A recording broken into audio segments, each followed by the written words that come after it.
السلام عليكم ورحمة الله وبركاته.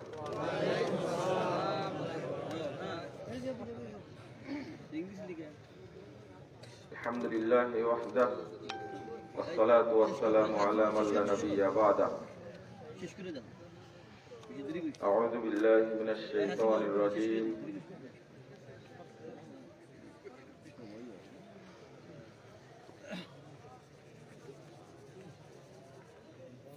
يا أيها الناس كلوا مما في الأرض حلالا طيبا ولا تتبعوا خطوات الشيطان إنه لكم عدو مبين.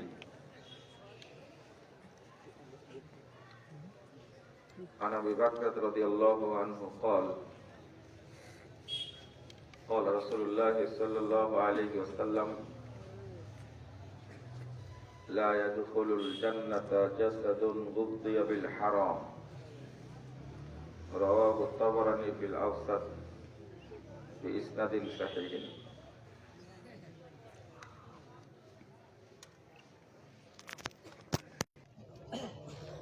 সম্মানিত সভাপতি, উপস্থিত উলামায়ে কেরাম, অতিথিবৃন্দ, সুধী মণ্ডলী, সামনে উপবিষ্ট শ্রদ্ধেয় মুসলিম ভ্রাতৃমণ্ডলী, আমার প্রাণপ্রিয় ছাত্র ও যুবক ভাইয়েরা, পর্দার আড়ালের মা ও বোনেরা, সকলকে আন্তরিক অভিনন্দন জানাচ্ছি। আল্লাহর কাছে দোয়া করছি আল্লাহ যেন আমাদের এই মাহফিলকে কবুল করে নেন, আমিন। যারা এই মাহফিলের আয়োজন করেছেন, সময়, শ্রম, অর্থ, মেধা ব্যয় করেছেন, এবং আপনারা যারা বিভিন্ন এলাকা থেকে এসে এই মাহফিলে শামিল হয়েছেন, সমবেত হয়েছেন, আল্লাহ রাব্বুল আলামিন আপনাদের আমাদের সকলকে জান্নাতুল ফেরদাউসের মেহমান হিসাবে কবুল করে নিন, আমিন।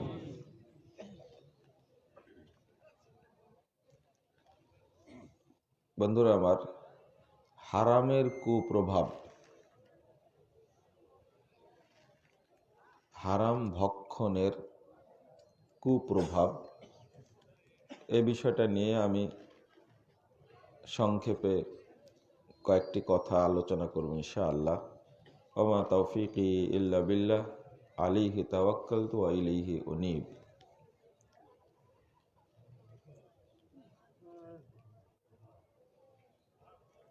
আপনারা যারা রাস্তাঘাটে আছেন তাদেরকে প্যান্ডেলে এসে বসে আলোচনা শোনার জন্য অনুরোধ করছি। মা বোনেরা যারা আছেন তাদেরকে অনুরোধ করছি আপনারা শান্তভাবে আলোচনা শুনবেন। একটা আলোচনা শোনা আর একটা বোঝা, উপলব্ধি করা। আলোচনা শোনার পরে এটা উপলব্ধি করবেন এবং সেটা নিজের সার্বিক জীবনে বাস্তবায়ন করবেন। কেউ ইনশাল্লাহ বললেন না, জোর করে বলালে আর কি হয়? মনে থাকবে কি করে? জং ধরে ধরে মানে অন্তরটা তো একবারে কালো হয়ে আছে।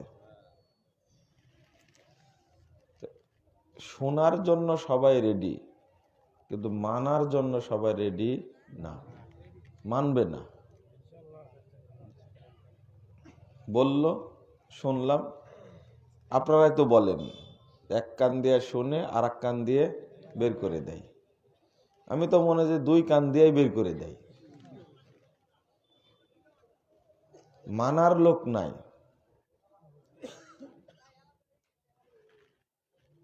আগে যত জালসা সমাবেশ হতো তার চেয়ে এখন বেশি হচ্ছে না কম হচ্ছে? বেশি হচ্ছে। আগে যত মানুষ পরহেজগার ছিল এখন তত মানুষ পরহেজগার না ধোঁকাবাজ? ধোঁকাবাজি বেশি। এটাই হলো বড় পার্থক্য। আপনাদের অনুরোধ করব, আপনারা এই যে কথাটা শুনলেন, আপনারা যে কথাটা শুনছেন, কি দিয়ে শুনছেন? চোখ দিয়ে, কান দিয়ে, তাই না? কথাটা ভালো বুঝেন। দেখছেন কি দিয়ে? চোখ দিয়ে দেখছেন, আর কান দিয়ে শুনছেন। এই শোনা এবং দেখাটা যদি আপনার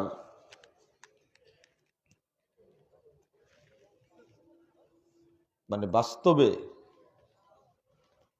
এটা মেনে না নেন, কান এবং চোখ, এবং আপনি কিছু একটা ভাবছেন বসে বসে, ধরেন যে কি নাই বলবে এখন, ভাবছেন না? কোথায় ভাবনাটা আসছে? অন্তরে। তো আল্লাহর ভাষায় শুনেন, সূরা বানী ইসরাইল 26 নম্বর আয়াত, ইন্নাস সামআ ওয়াল বাসারা ওয়াল ফুয়াদা কুল্লু উলাইকা কানা আনহু মাসউলা। নিশ্চয় ইন্নাস সামআ, কান, ওয়াল বাসার, চোখ, ওয়াল ফুয়াদ, অন্তর, কয়টা জিনিস হলো? তিনটা।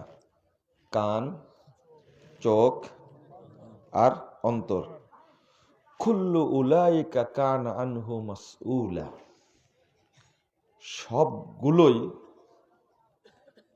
কিয়ামতের দিন জিজ্ঞাসিত হবে, তাদেরকে জিজ্ঞেস করা হবে।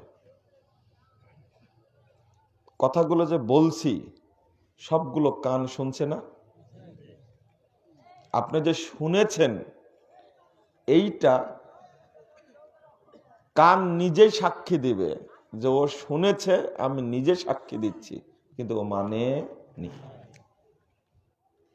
চোখ সাক্ষী দেবে যে হ্যাঁ আমার চোখ দিয়েই দেখেছে, অমুক বলেছে, কিন্তু ও মানেনি। পট করে অন্তরও বলবে, শুধু শুনেছে দেখেছে এটা না, অন্তর বলে দেবে তো ওর অন্তরে কি ছিল। আচ্ছা, শুনলাম দেখলাম কিন্তু মানবো না। এই যে এখনকার কল্পনাটা রেকর্ড হয়ে থাকছে কোথায়? অন্তরে রেকর্ড হয়ে থাকছে। কিয়ামতের মাঠে আপনাকে জিজ্ঞেস করা হবে। আর ওই আয়াত তো জানেন, সূরা ইয়াসিন তো অনেকেরই মুখস্থ আছে। ইয়াউমা নাখতিমু, কি তারপরে? আলা আফওয়াহিম ওয়া তুকাল্লিমু আইদিহিম ওয়া তাশহাদু আরজুলুহুম।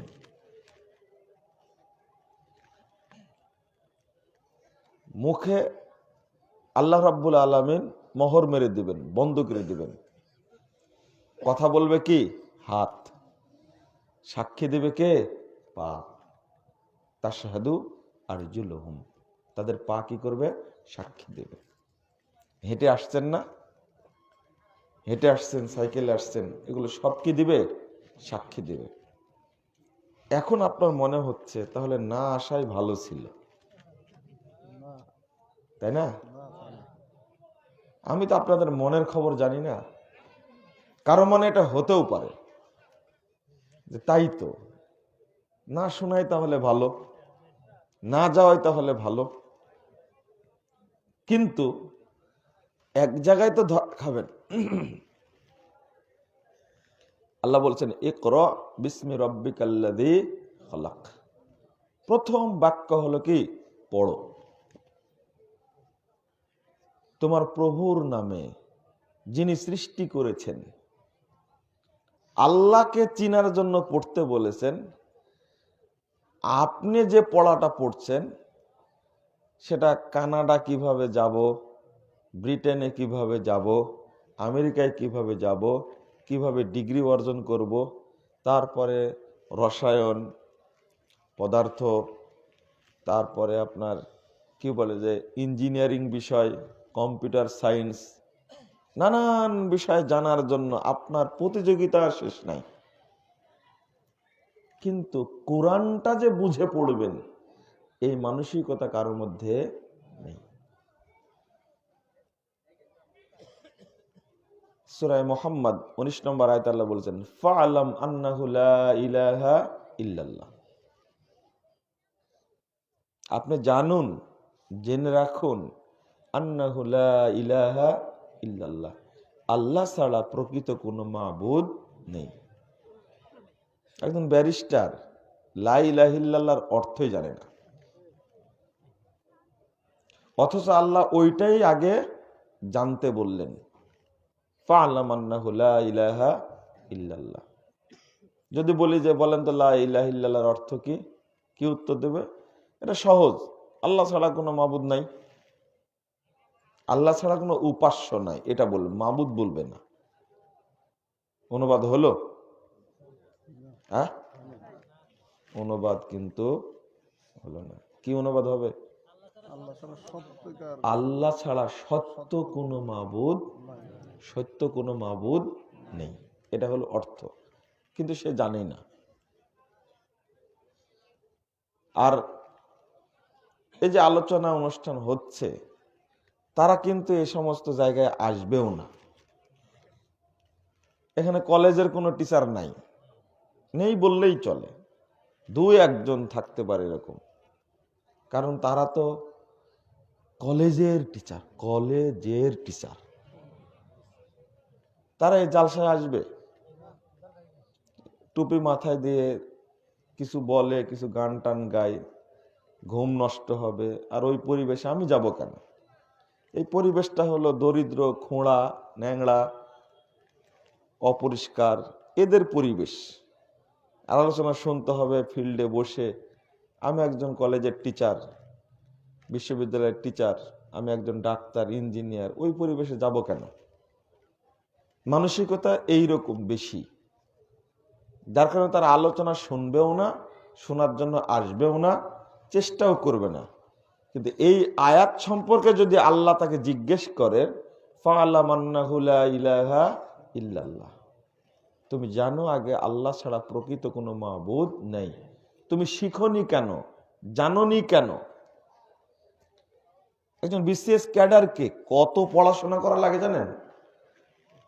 ওকে বাংলাদেশের যত সেক্টর, বাংলাদেশের ইতিহাস সহ সারা পৃথিবীর যে কোনো ঘটনা, কোন দেশের রাজধানী কোনটা, কোন দেশের কোনটা জাতীয়, মানে সব ওর মুখস্থ।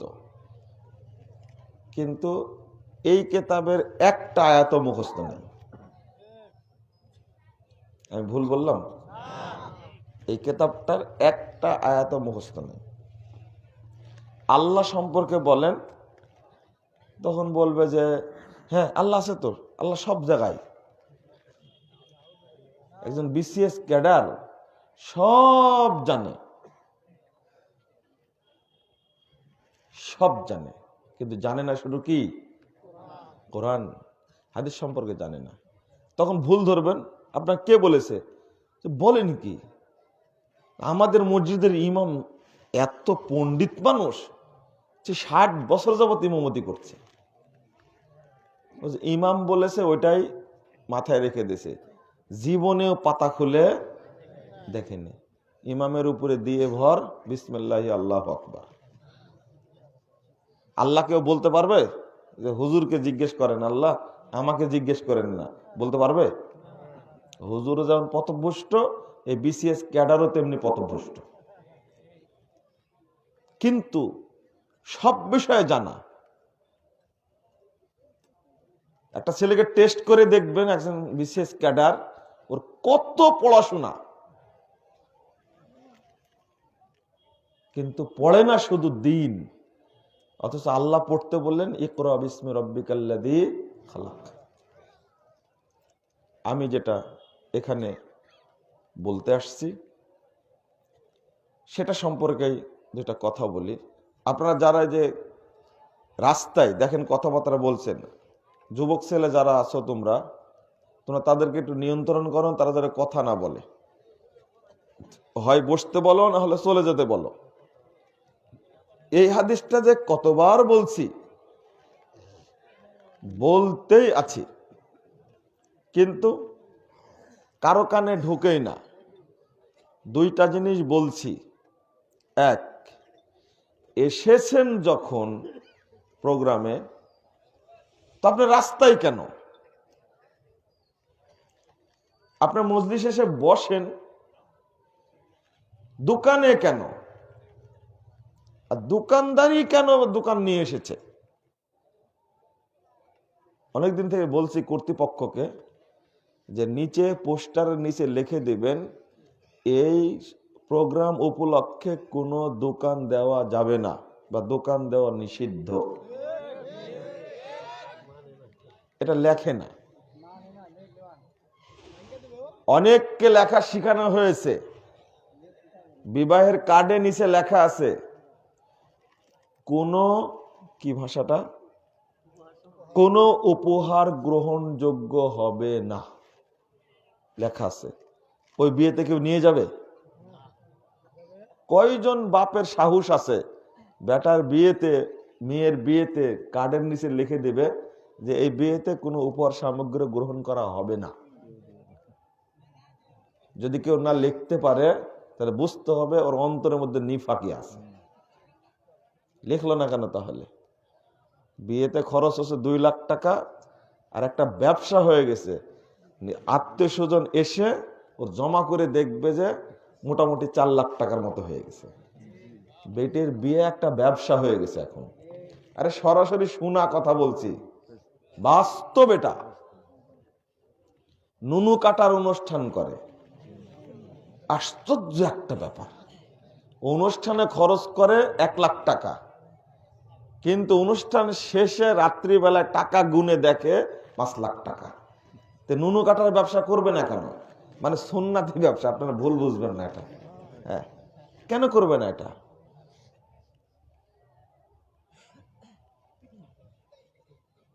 তো আমাদের অভ্যাসটা এরকম হয়ে গেছে যে আসছেন প্রোগ্রামে, আপনারা ঘুরে বেড়াচ্ছেন। দোকান যদি তুলে দেওয়া হতো তাহলে ওখানে মানুষ যেত না। যারা জিলাপি খেতে এসেছে, সারাদিন কি করেছিলেন আপনারা? জিলাপি এখনো খেতে হবে? আর এই বাদাম খাওয়া ছাড়তে বললাম, এখনো ছাড়েননি আপনারা। বক্তব্যের সময় আপনি বাদাম চাবাচ্ছেন, পান চাবাচ্ছেন। একটু মনোযোগ দিবেন আপনি, না দিয়ে দিব্যি বাদাম ছিলছেন। কথা যে কোন দিক থেকে কোন দিকে গেল ওটা হিসাবই নাই আপনার। মনোযোগ না থাকলে কি করে হবে? বাদাম টিপে মুখে দেওয়া আবার চাবানো, স্বাদ অনুভব করবে না বক্তব্য অনুভব করবে? আমি বলি যে বাদাম হাতে রাখবেন না। সারাদিন কি করেছিলেন? আজকে যেহেতু প্রোগ্রামে যাওয়া লাগবে, আমি সকাল থেকে বিকেল পর্যন্ত বাদামই খাই, তারপরে যে মাহফিলে বসি। হাদিসের কথাটা বলছি, আপনারা শুনেন। আজকে একটা সুযোগ নিতে পারতেন আপনারা। 1556 নম্বর হাদিস, তাবরানী আওসাতের মধ্যে এসেছে। রাসূল সাল্লাল্লাহু আলাইহি ওয়াসাল্লাম বলছেন, মা জালাসা কওমুন ইয়াযকুরুনাল্লাহ, কিছু মানুষ যখন বসে আল্লাহকে স্মরণ করে, আল্লাহর দ্বীনের পর্যালোচনা করে, কিতাবের পর্যালোচনা করে, যখন বৈঠক শেষ হয়ে যায়, ইল্লা নাদাহুম মুনাদিম মিনাস সামা, আসমান থেকে আল্লাহ তাদেরকে ডাক দেন, বলেন এখন প্রোগ্রাম শেষ, কুমু মাগফুরাল লাকুম, তোমরা এখন চলে যাও, তোমাদের সবাইকে ক্ষমা করে দেওয়া হয়েছে। কে বলেন এটা? আল্লাহ বলেন। ক্ষমা করার মালিক কে? আল্লাহ বলেন যে কুমু মাগফুরাল লাকুম, তোমরা এখন চলে যাও, তোমরা সবাই ক্ষমাপ্রাপ্ত হয়েছে, সবাই ক্ষমা করে দেওয়া হয়েছে। আল্লাহ আরেকটি কথা বলেন, ওয়াবাদদালতু সাইয়্যাতিকুম হাসানাত, তোমরা যত পাপ করেছিলে জীবনে ইতিপূর্বে, আজকে সব পাপগুলোকে নেকিতে পরিণত করে দিয়েছি আমি আল্লাহ।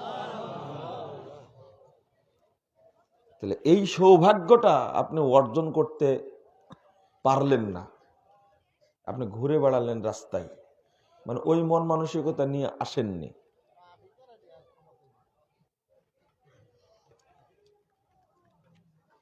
দুই নম্বর আর একটা বিষয়, এই যে বৈঠক শেষ না হতে যে আপনার লাফ দিয়ে উঠে দৌড় দেন,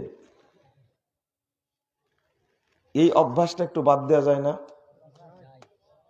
না, দিবেন না আপনারা। বলছি কি আজকে থেকে, তা তো শুনেন না।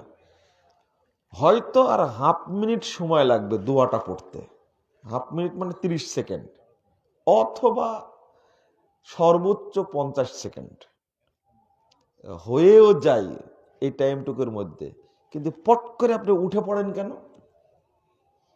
এই দোয়াটা না পড়ে উঠা কত বড় যে আপনার ক্ষতি হলো, কত যে নেকি থেকে মাহরুম হলেন, ফজিলত থেকে, এটি কোনোদিন ভেবেছেন? এটা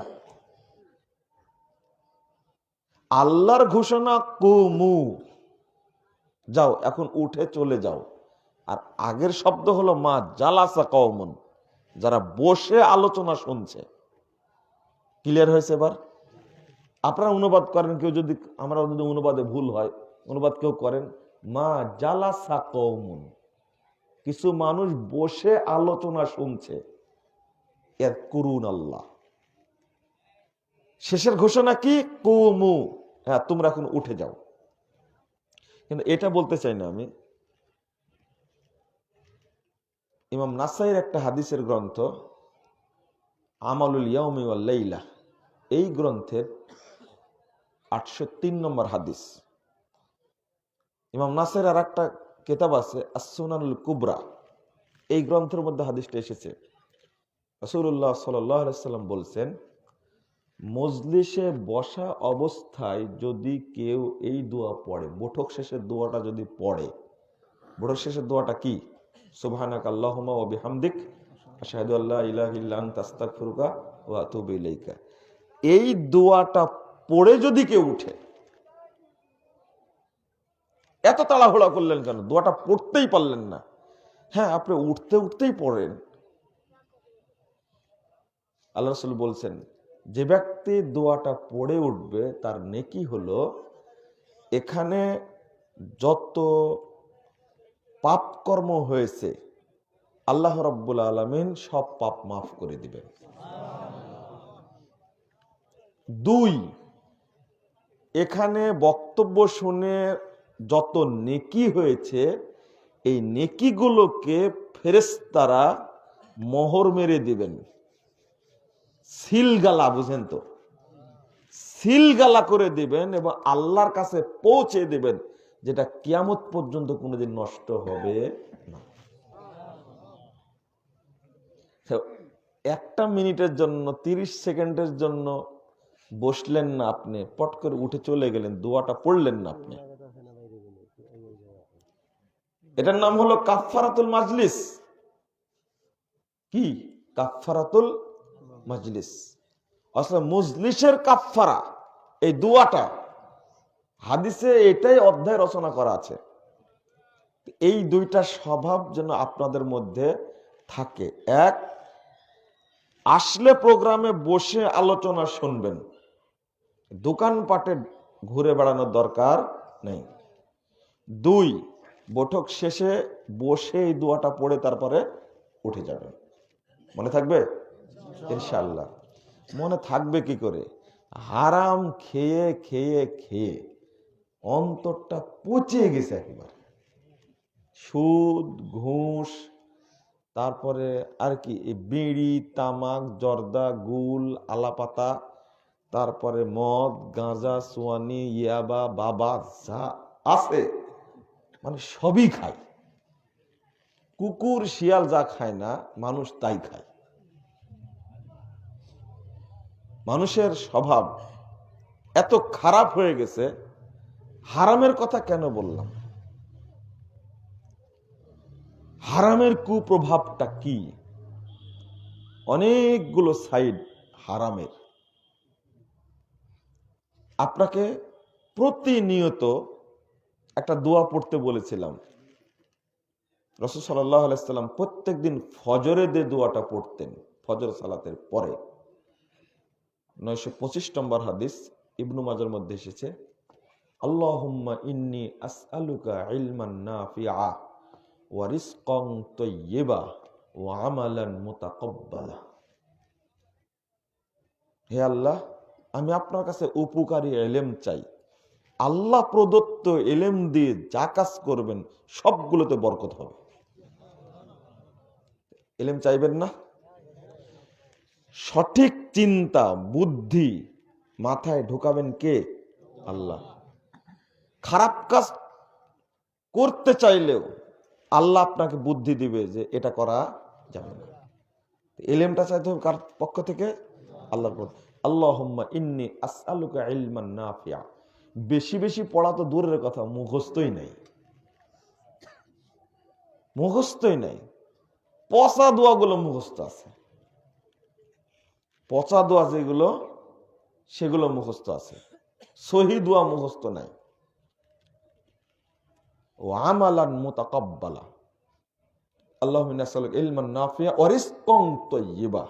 আল্লাহ, তুমি আমাকে পবিত্র রুজি দান করো। আপনারা যদি সকালে বলেন তাহলে আপনার রুজিটা পবিত্র হবে না? ওয়া আমালান মুতাকাব্বালা। আমি সারাদিন যে আমল করব, এই আমলগুলো তোমার কাছে যেন গ্রহণযোগ্য হয়। গ্রহণযোগ্য কবুলযোগ্য আমল করার তৌফিক দান করো। এই দোয়াটা আল্লাহ রাসূল সাল্লাল্লাহু আলাইহি সাল্লাম বেশি বেশি পড়তেন। এর মর্মটা কত চমৎকার, যে তিনটা কথাই যদি কবুল হয়। আপনি রুজি চাইলেন, হালালান রিজকান তাইয়্যিবা, তাই না? তয়্যিব বলেছেন 168 নম্বর আয়াতে সূরা বাকারা। আল্লাহ বলেছেন, ইয়া আইয়ুহান নাস কুলু মিম্মা ফিল আরদি হালালান তাইয়্যিবা। হে মানব মণ্ডলী, ঈমানদারদেরকে না, হে মানব মণ্ডলী, তোমরা জমিন থেকে উৎপাদিত যেটা হালাল তয়্যিব সেটা খাও। ওয়ালা তাত্তাবিউ খুতুওয়াতিশ শাইতান। শয়তানের পদাঙ্ক অনুসরণ করো না। ইন্নাহু লাকুম আদুব্বুম মুবিন। শয়তান তোমাদের প্রকাশ্য শত্রু। তো যেটা এখানে বুঝার ব্যাপার, হালালান তয়্যিবা বললেন। হালাল বললে তো আর তয়্যিব বলার দরকার আছে না? আছে। কিন্তু মুমিনদের বেলা যখন বলেছেন ঠিক 2-3টা আয়াতের পরে, 3টা আয়াতের পরে 172 নম্বর আয়াত, ইয়া আইয়ুহাল্লাযীনা আমানু কুলু মিন তাইয়্যিবাত মিম্মা রাযাকনাকুম। তোমরা তয়্যিবটা খাও। এখানে আর হালাল শব্দটা যোগ করেননি। ঘুম ঘুম লাগছে নাকি? আপনাদের তো জান্নাতে রেখে আসছে, এই জন্য মানে জান্নাতে যাওয়ার পরে আর বাহিরে আসার সুযোগ কারো থাকে না, কেউ চাইবেও না। সমস্যাটা ওই জায়গায় হয়েছে। বক্তব্যটা শেষে হওয়ার দরকার ছিল, ও তো শেষ করতে পারেনি মুকাররম। বক্তব্যটা শেষ হয়নি কিন্তু মনে হলো আমার কাছে, আরো কিছু বললে হতো। জান্নাতে যেহেতু আপনাদের ঢুকাই দিয়ে গেছে, এই জন্য আর বাহিরের আলোচনা শুনতে ভালো লাগছে না, এটা বাস্তব। জান্নাতের আলোচনা মানে কত মধুর। আমি একটা হাদিস বলে আসলাম কেবলে। তো ঘুম ঘুম যেন না থাকে, বুঝতে হবে। হালালান তয়্যিবা। আবার মুমিনদের ক্ষেত্রে শুধু বললেন তয়্যিব। আর রাসূল সাল্লাল্লাহু আলাইহি সাল্লাম দোয়া শিক্ষা দিলেন, সেটা কি? রিজকান তয়্যিবা। হালাল শব্দটা আল্লাহ রাসূল উল্লেখ করেননি। কারণটা কি? আর যখন সমস্ত মানুষকে বললেন, ইয়া আইয়ুহান নাস কুলু মিম্মা ফিল আরদি হালালান তাইয়্যিবা। তো অনেক জিনিস হালাল, কিন্তু ওটা তয়্যেব না। যেমন কলা খান না আপনারা? হালাল না হারাম? হালাল, কিন্তু যদি চুরি করা হয়, জিনিসটা হালাল কিন্তু তয়্যেব না, এজন্য হালালান তয়্যিবা বলা হয়েছে। আর চুরি করা না, পচে গেছে, তখন খাওয়া যাবে না। পচে গেছে যেহেতু পেট খারাপ করবে। জিনিসটা হালাল কিন্তু তয়্যেব না। দেখছেন আল্লাহর হিকমতের সাথে আপনি পারবেন। আপনিও যেমন, আপনার ওয়াইফও তেমন, দুইজনে। আপনি দুর্নীতিবাজ আর আপনার ওয়াইফ হলো খান্নাস। আজকে মাসের 18 তারিখ, তো বিশাল এক বোয়াল মাছ নিয়ে আসছে, 12 কেজি ওজন। তো বউ যেহেতু একই রকম, আপনি আর বউ, দেখা মাত্রই বলছে এই রিঙ্কু তোর নানাকে ফোন দে তাড়াতাড়ি, তোর নানিকে যেন নিয়ে আসে। মানে বউটা ওই রকম, তো একবার জিজ্ঞাসাও করলো না যে তোমার তো বেতন হয়নি, 18 তারিখ, এত বড় মাছ কোথায় পেলে? জিজ্ঞেস করার দরকার ছিল না? ও তো চাকরি করে ভূমি অফিসে, ইনকাম ট্যাক্স অফিসে, কাস্টমসে চাকরি করে। ওর টাকার অভাব আছে? কাস্টমসে যারা চাকরি করে, ভূমি অফিসে যারা চাকরি করে, পাসপোর্ট অফিসে যারা চাকরি করে, তাদের কারো রক্ত হালাল, এটা আমার বিশ্বাস হয় না। আমরা ঠিক বললেও ঠিক, না বললেও ঠিক, দরকার নাই। আমরা চিনি, কেউ বুকে হাত দিয়ে বলতে পারবে না যে আল্লাহকে সাক্ষী রেখে বলছি আমি পাসপোর্ট অফিসে চাকরি করি, 1 টাকা খাইনি। থাকতে পারে আল্লাহর কোনো বান্দা, আমি ক্ষমা চেয়ে নিচ্ছি, থাকতে পারে, অবশ্যই হয়তোবা কেউ আছে। আমি যেগুলো সেক্টরের কথা বললাম, যারা বিদ্যুতে চাকরি করে, বাংলাদেশটাকে ধ্বংস করেছে, নিজেরাও ধ্বংস হয়েছে। তো ও তো চাকরি করে বিদ্যুৎ অফিসে, 12 কেজি বোয়াল মাছ নিয়ে আসছে।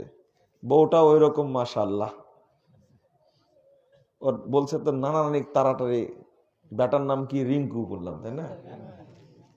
এইরকম নামই তো রাখবে, নাট বল্টু স্প্রিং, এইগুলো নামই বেশি। ডলার, আপনার নামগুলো জানেন তো, এই মুসলমানের নাম এগুলো। কিন্তু ওই ব্যাকআপটার নাম ভালো, ওই ব্যাকআপটার নাম কিন্তু আব্দুর রাজ্জাক, কিন্তু ওর বেটার নাম ও রাখছে রিঙ্কু, অথবা ডলার রাখছে, টাকা। আমি বলেছি বাঁশ কাঠ এগুলো রাখেন আপনারা। এত খারাপ হয়ে গেছে সমাজটা, পরিবেশটা, যে যত আধুনিক ফালতু নাম রাখতে পারবে সে তত ভালো। আর যদি বউটা ভালো হয়, আচ্ছা এই যে বোয়াল মাছটা যে নিয়ে আসলো, বোয়াল মাছ হালাল না হারাম? হালাল, কিন্তু এটা কেন? এটা হলো কিসের ঘুষ বলছেন না, বলে হারাম টাকা বলেন, আবার অবৈধ বলে যে হারাম টাকা। এটা কি? ও পরিষ্কার বলেন, ইন্নাস সালাতা কানাত আলাল মুমিনিনা কিতাবাম মাওকুতা, নাকি ইন্নাস সালাতা তানহা আনিল ফাহশাই ওয়াল মুনকার। সালাত বিরত রাখে। আরে অনুবাদটা করো সরাসরি, সালাত বাধা দেয়। তুমি এত ভাষাবিদ, বাংলাদেশের মানুষকে চাঁচাছোলা কথা না বললে তো বুঝে না। এত সুন্দর সাহিত্যিক অনুবাদ করব, কিছুই বুঝবে না। সোজা অনুবাদ করো, এই মাছটা কিসের টাকার কিনা? হারাম টাকা। আর যদি বউটা ভালো হয়, দিনদার হয়, ও প্রথম বলবে যে কি ব্যাপার, এত বড় মাছ কোথায় পেলে তুমি? তোমার তো বেতনই হয়নি। তখন ও বলবে কি জানেন? বদের হাড্ডি বলবে যে আরে তুমি রান্না করো আগে, পরে শোনো। কিন্তু আপনার ওয়াইফ ভালো বলে ওর প্রতি রুচি নাই, এই যে আনন্দিত হওয়ার কথা, খুশি হওয়ার কথা, একটু পরে আবার বলবে যে কি ব্যাপার, বললে না যায়, কে দিলে এত বড় মাছ, আর কিনলে কেন তুমি? তোমার বেতন হয়নি। এই ভদ্র শয়তানটা পরবর্তীতে আবার মাছ নিয়ে আসার জন্য 5 বার ভাববে ও, আর কিছু নিয়ে যাব না, এখন টাকা ব্যাংকে রাখবো। বউটা যেহেতু ভালো, আছে না এরকম? আছে। আল্লাহ রাব্বুল আলামিন কেন বলেন হালালান তয়্যিবা? হালাল হতে হবে, সাথে কি তয়্যিব হতে হবে, উপযোগী হতে হবে খাওয়ার। গরুর গোশত খাওয়া হালাল না হারাম? কিন্তু ডাক্তার আপনাকে বলে দিয়েছে হার্টের সমস্যা, 1 পিসও খেতে পারবেন না, আপনার জন্য কি জায়েজ না? মানে হালাল, কিন্তু আপনার জন্য খাওয়া তয়্যিব না। কথা বুঝেছেন? মিষ্টি, টাঙ্গাইলের মিষ্টি রাষ্ট্রপতি দপ্তরে দেওয়া হয়, সেটাও জানি আমি, কিন্তু আপনার ডায়াবেটিস 36, এখন কি হবে? মিষ্টি খাওয়া আপনার জন্য কি আবার হারাম বলছেন কেন? মৃত্যু বলে দিচ্ছেন আপনার, তাই না? আমি বলছি আপনার জন্য খাওয়াটা কি ঠিক না, উপযোগী না, কিন্তু মিষ্টি হালাল। আর যদি ঘুষের মিষ্টি হয় তবুও মনে করবেন যে ওইটাও ডায়াবেটিস। তাহলে আল্লাহর হিকমতটা দেখেন, হালালান তয়্যিবা। বিরক্ত হচ্ছেন? আগে তো ওয়াজ হয়ে গেছে, এখন যেটা আপনাকে বলতে চাচ্ছি সেটা হলো প্রত্যেকটা ক্ষেত্রে আপনি খেয়াল করবেন। এখন তো খেয়াল করবেন না, আমরাই খেয়াল করি না, কার বাড়িতে রাখে আর কার বাড়িতে খেতে দেয় চিন্তাও করি না। সবচেয়ে ভালো বাড়ি যেটা, বড় সুদখোর সুন্দর বাড়ি, ওই বাড়িতে আমাদের খাওয়ার ব্যবস্থা করে। আপনাদের বলছি না কিন্তু, রাগ করবেন, আপনারা ভালো মানুষ আলহামদুলিল্লাহ। আমাদের কথা বলছি, আমরা তো খেয়াল করি না, বাড়িটা খুব সুন্দর, কিন্তু আসলে কি হালাল টাকার করা না বড় সুদখোর এই এলাকা, সেই খবরটা আমরা নেই না। আপনাকে ওই চিন্তাটা করতে হবে যে হালালের সাথে সাথে এটা তয়্যিব কি না। যেমন আপনি ওই দোয়াটা যদি পড়েন, আল্লাহ যদি কবুল করে, তার একটা বরকত আছে, দোয়ার একটা প্রভাব আছে। বাজারে গেছেন, একটা কাঁঠাল কিনলেন, কাঁঠাল কিনে নিয়ে এসে দেখছেন, কেটে দেখছেন যে কাঁঠালটা পুরোটা ভিতরে পচা, এটা খাওয়া যাবে? আল্লাহর কাছে চেয়েছেন রিজকং তয়্যিবা, উপযোগী পবিত্র রুজি দাও। যদি দোয়া কবুল হয়, কাঁঠাল যতই ভালো মনে হোক না কেন আপনার কাছে, কিন্তু মন চাইবে না এটা কিনতে, ভালো যেটা আল্লাহ আপনাকে ওটাই কিনাবে। এইটা হলো দোয়ার বরকত। বুঝাতে পারলাম? দোকানদার যতই বদ হোক না কেন, যতই চাকচিক্যময় হোক না কেন, আপনাকে দোকানদার ঠগাতে পারবে না। আপনার চোখে ভালোই লাগবে না, মাথায় চিন্তা আসবে না যে না এটা দরকার না, এটাই নেই, এটা ভালো। তাহলে এই দুয়ার মধ্যে একটা বরকত আছে, ওইটা তো চিন্তা করি না। তো সব সময় গ্রহণ করতে হবে কোনটা? হালাল, পাশাপাশি কি যেন হয়? তয়্যিব যেন হয়। তয়্যিব যেন হয় অবশ্যই। অনেকের অনেক জিনিস খাওয়া নিষিদ্ধ, তাই না? নিষিদ্ধ তো অনেক কিছু খাওয়া, অথচ হালাল। তারপর আল্লাহ বলেছেন ওয়ালা তাত্তাবিউ খুতুওয়াতিশ শয়তান, শয়তানের পদঙ্ক অনুসরণ করো না। হারাম খাওয়া অভ্যাস হলো শয়তানের। কার অভ্যাস? শয়তানের। অতএব ওই হারাম পথে যাওয়া যাবে না। এবার মুমিন যদি হন, আল্লাহ ওই জায়গায় বলেছেন কুলু মিন তয়্যিবাত, আমি যা রুজি দান করেছি, তয়্যিব বললে আর হালাল বলার দরকার হয় না। মানে হালালটা অতিক্রম করে কি হয়েছে? ও তয়্যিব হয়েছে। এই জন্য মুমিনদেরকে তয়্যিবের কথা বলেছেন। আর একটা নাস দ্বারা সমস্ত মানুষকে ইনক্লুড করলেন কেন আল্লাহ? মুমিনদের ক্ষেত্রে তয়্যিব উল্লেখ করলেন কেন? মানুষ হিন্দু, খ্রিস্টান, বৌদ্ধ, এরা মুসলমান না হলে মানুষ তো মানুষ না কেন? এই তাদেরকেও এর মধ্যে ইনক্লুড করে, অন্তর্ভুক্ত করে বলার উদ্দেশ্যটা কি? মানে হারামের একটা প্রভাব আছে, সেই হিন্দু হোক, খ্রিস্টান হোক, বৌদ্ধ হোক, মুসলিম হোক, যে কোনো প্রকারের জাতি হোক না কেন, হারামের প্রভাব আছেই। গরুকেও যদি হারাম খান তবুও প্রভাব আছে। কিভাবে? আর একটা হাদিস বলি তাহলে বুঝবেন। 2274 নম্বর হাদিস ইবনু মাজার মধ্যে এসেছে, রাসূল সাল্লাল্লাহু আলাইহি ওয়াসাল্লাম বলছেন, আর রিবা সাবউনা জুজা, সুদের পাপের ভাগ হলো 70টা। কয়টা? 70টা। কেউ 1 টাকা সুদ খেলে 70 প্রকার পাপ হয়।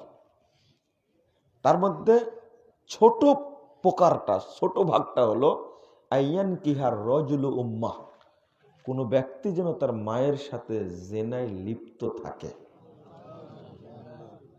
আমি নাউজুবিল্লাহ শুনতে চাইনি। সুদ জীবনে খাবেন না, নিবেন না, দিবেন না, লিখবেন না, এইটা মনে মনে প্রতিজ্ঞা করলেই হবে। নাউজুবিল্লাহ তো বহুদিন যাবত পড়তেছেন, কিস্তি দেওয়া বন্ধ করেছেন, তো নাউজুবিল্লাহ বলার কি দরকার? কিস্তি দেওয়া বন্ধ করেছেন, জমি কটনে তো বন্ধ করেননি। হুজুরের ফতোয়া পেয়েছেন, জমি কটা নেন তো আপনি। তো এখানে একটা শব্দ আল্লাহ রাসূল উল্লেখ করেছেন, খেয়াল করুন শব্দটা, আইয়ান কিহার রজুলু উম্মাহ, কোন ব্যক্তি যেন তার মায়ের সাথে জেনায় লিপ্ত থাকে। রজুল শব্দ উল্লেখ করেছেন, মুসলিম উল্লেখ করেননি। এখানে শুধু মুসলিম উদ্দেশ্য এমনটা না। এই জন্যই সক্রেটিস সুদের বিরুদ্ধে বলার কারণে সক্রেটিসকে মেরে ফেলা হয়েছে বিষ দিয়ে, বিষ খাওয়ায় মেরে ফেলা হয়েছে। সক্রেটিস কি ও কি মুসলিম ছিল? ওকে মারলো কি জন্য? সুদ এমন একটা খারাপ জিনিস, শুধু মুসলিম সমাজকে ধ্বংস করে না, পুরো মানব জাতিকে ধ্বংস করে। এই জন্য সবাই অন্তর্ভুক্ত। হালাল জিনিস আর হারাম জিনিসের প্রভাবই আলাদা। আচ্ছা, বিসমিল্লাহ বলে আপনি খাসি জবাই করেন কেন?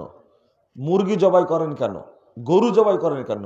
বিসমিল্লাহ কেন বলতে হবে? আমি বেশ কিছুদিন আগে একটা রিপোর্ট পড়েছিলাম, যেটা পরীক্ষা করা হয়েছিল একজন মুসলিম দ্বারা বিসমিল্লাহ বলে জবাই করা প্রাণী আর একজন অমুসলিম।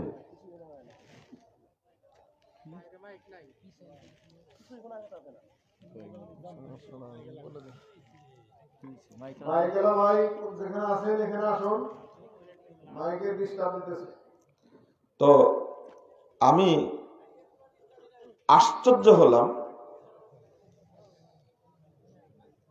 আপনারা শুনতে পাচ্ছেন? আশ্চর্য হলাম, সে রিপোর্টে লিখছে যে যতগুলো জীবাণু থাকে, বিসমিল্লাহ বলে জবাই করেছে যেটা, সেইটা পরীক্ষা করে দেখছে এর মধ্যে কোনো জীবাণু নাই। আর যেটা একজন মুশরিক জবাই করেছে, ও তো আল্লাহর নাম বলেনি, ওর মধ্যে কি পাওয়া গেছে? জীবাণু পাওয়া গেছে। নাউজুবিল্লাহ।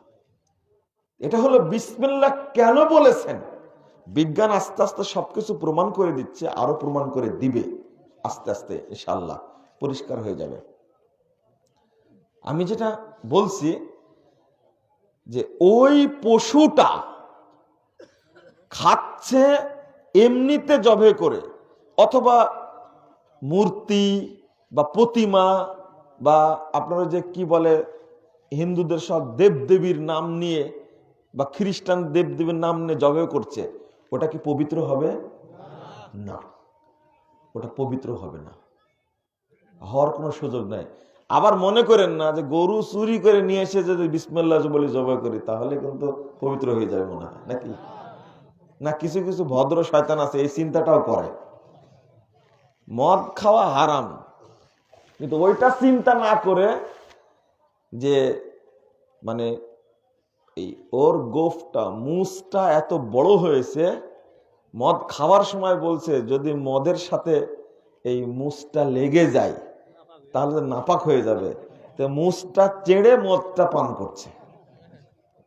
কারণ কিন্তু বেকুব যে মদ পান করছে এটাই যে হারাম, ওর চিন্তা নাই, ওই হিসাবটা নাই।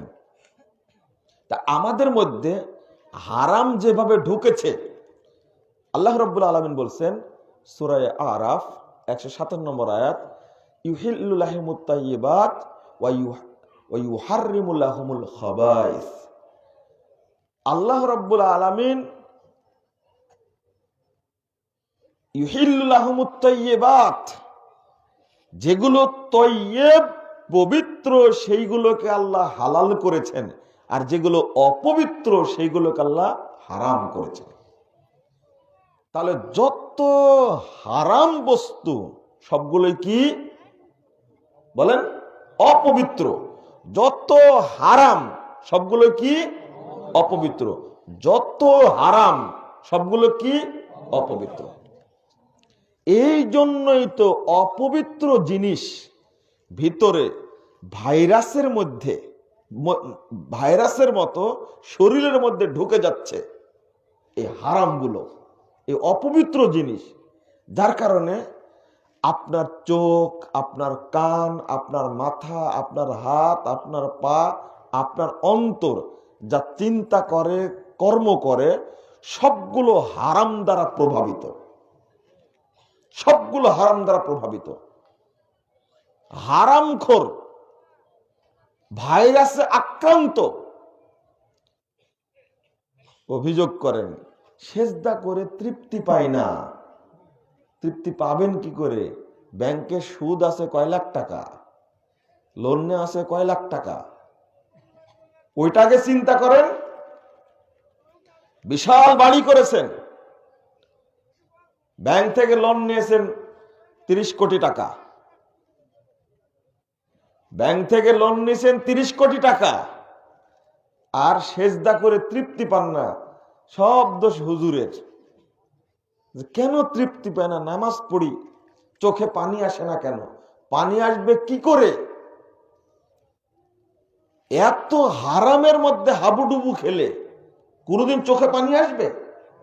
অন্তরটা ফ্রেশ করুন, আল্লাহর প্রতি ভরসা করুন, দেখেন চোখে এমনি পানি আসবে।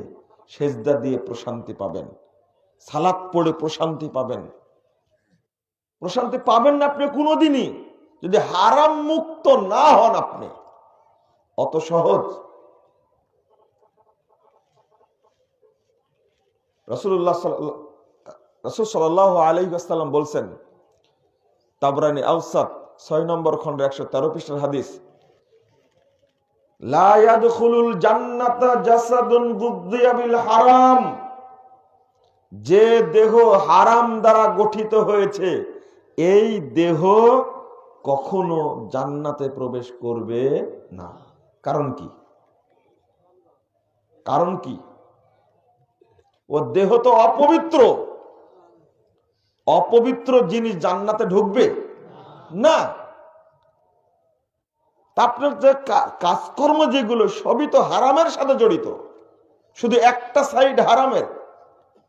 তার মধ্যে অন্যতম হলো সুদ, যেভাবে আমাদের মধ্যে ঢুকে গেছে। আর এক্ষেত্রে আলেমরাও দোষী। আমরা যারা দিব্যি ফতোয়া দিচ্ছি, ব্যাংকের ইন্টারেস্ট এটা সুদ না, এটা হলো মুনাফা। এক শ্রেণীর টুপিওয়ালা, এই মুথা দাঁড়িয়ালা বুঝেন তো, মানে ছাটা। এই দাঁড়িয়ালারা গৃহপালিত মুফতি দ্বারা ডেস্টিনিকে হালাল করেছিল না?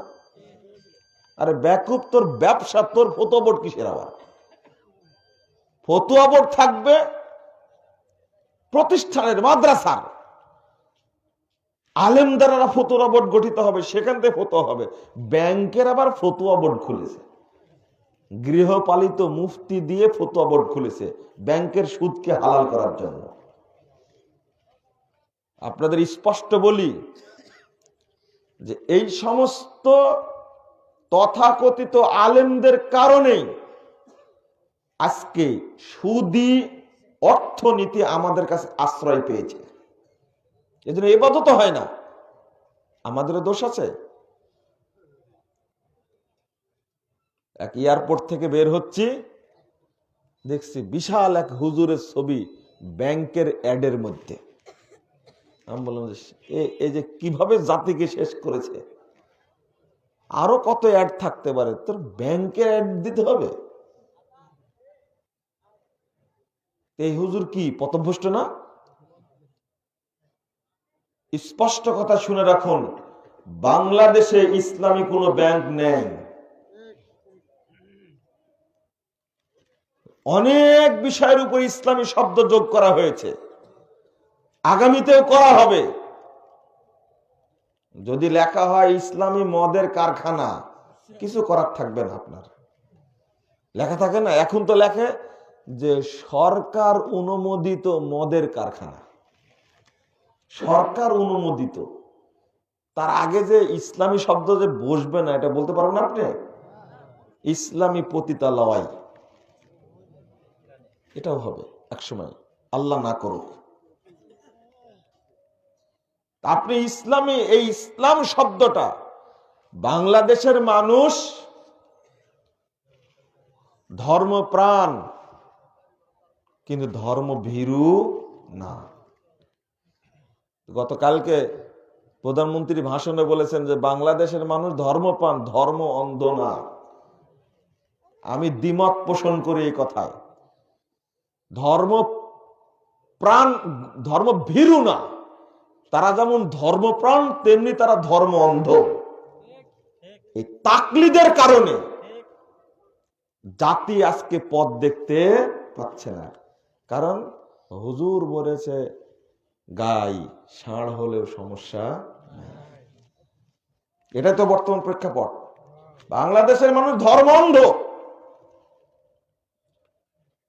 ধর্ম অন্ধ না হলে এই যে হাজার হাজার কোটি কোটি মানুষ প্রতিদিন মাজারে কবরে সেজদা দিয়ে মাথা নষ্ট করছে, ঈমান নষ্ট করছে, মুশরিক হচ্ছে, এরা ধর্ম অন্ধ হওয়ার কারণেই তো, নাকি?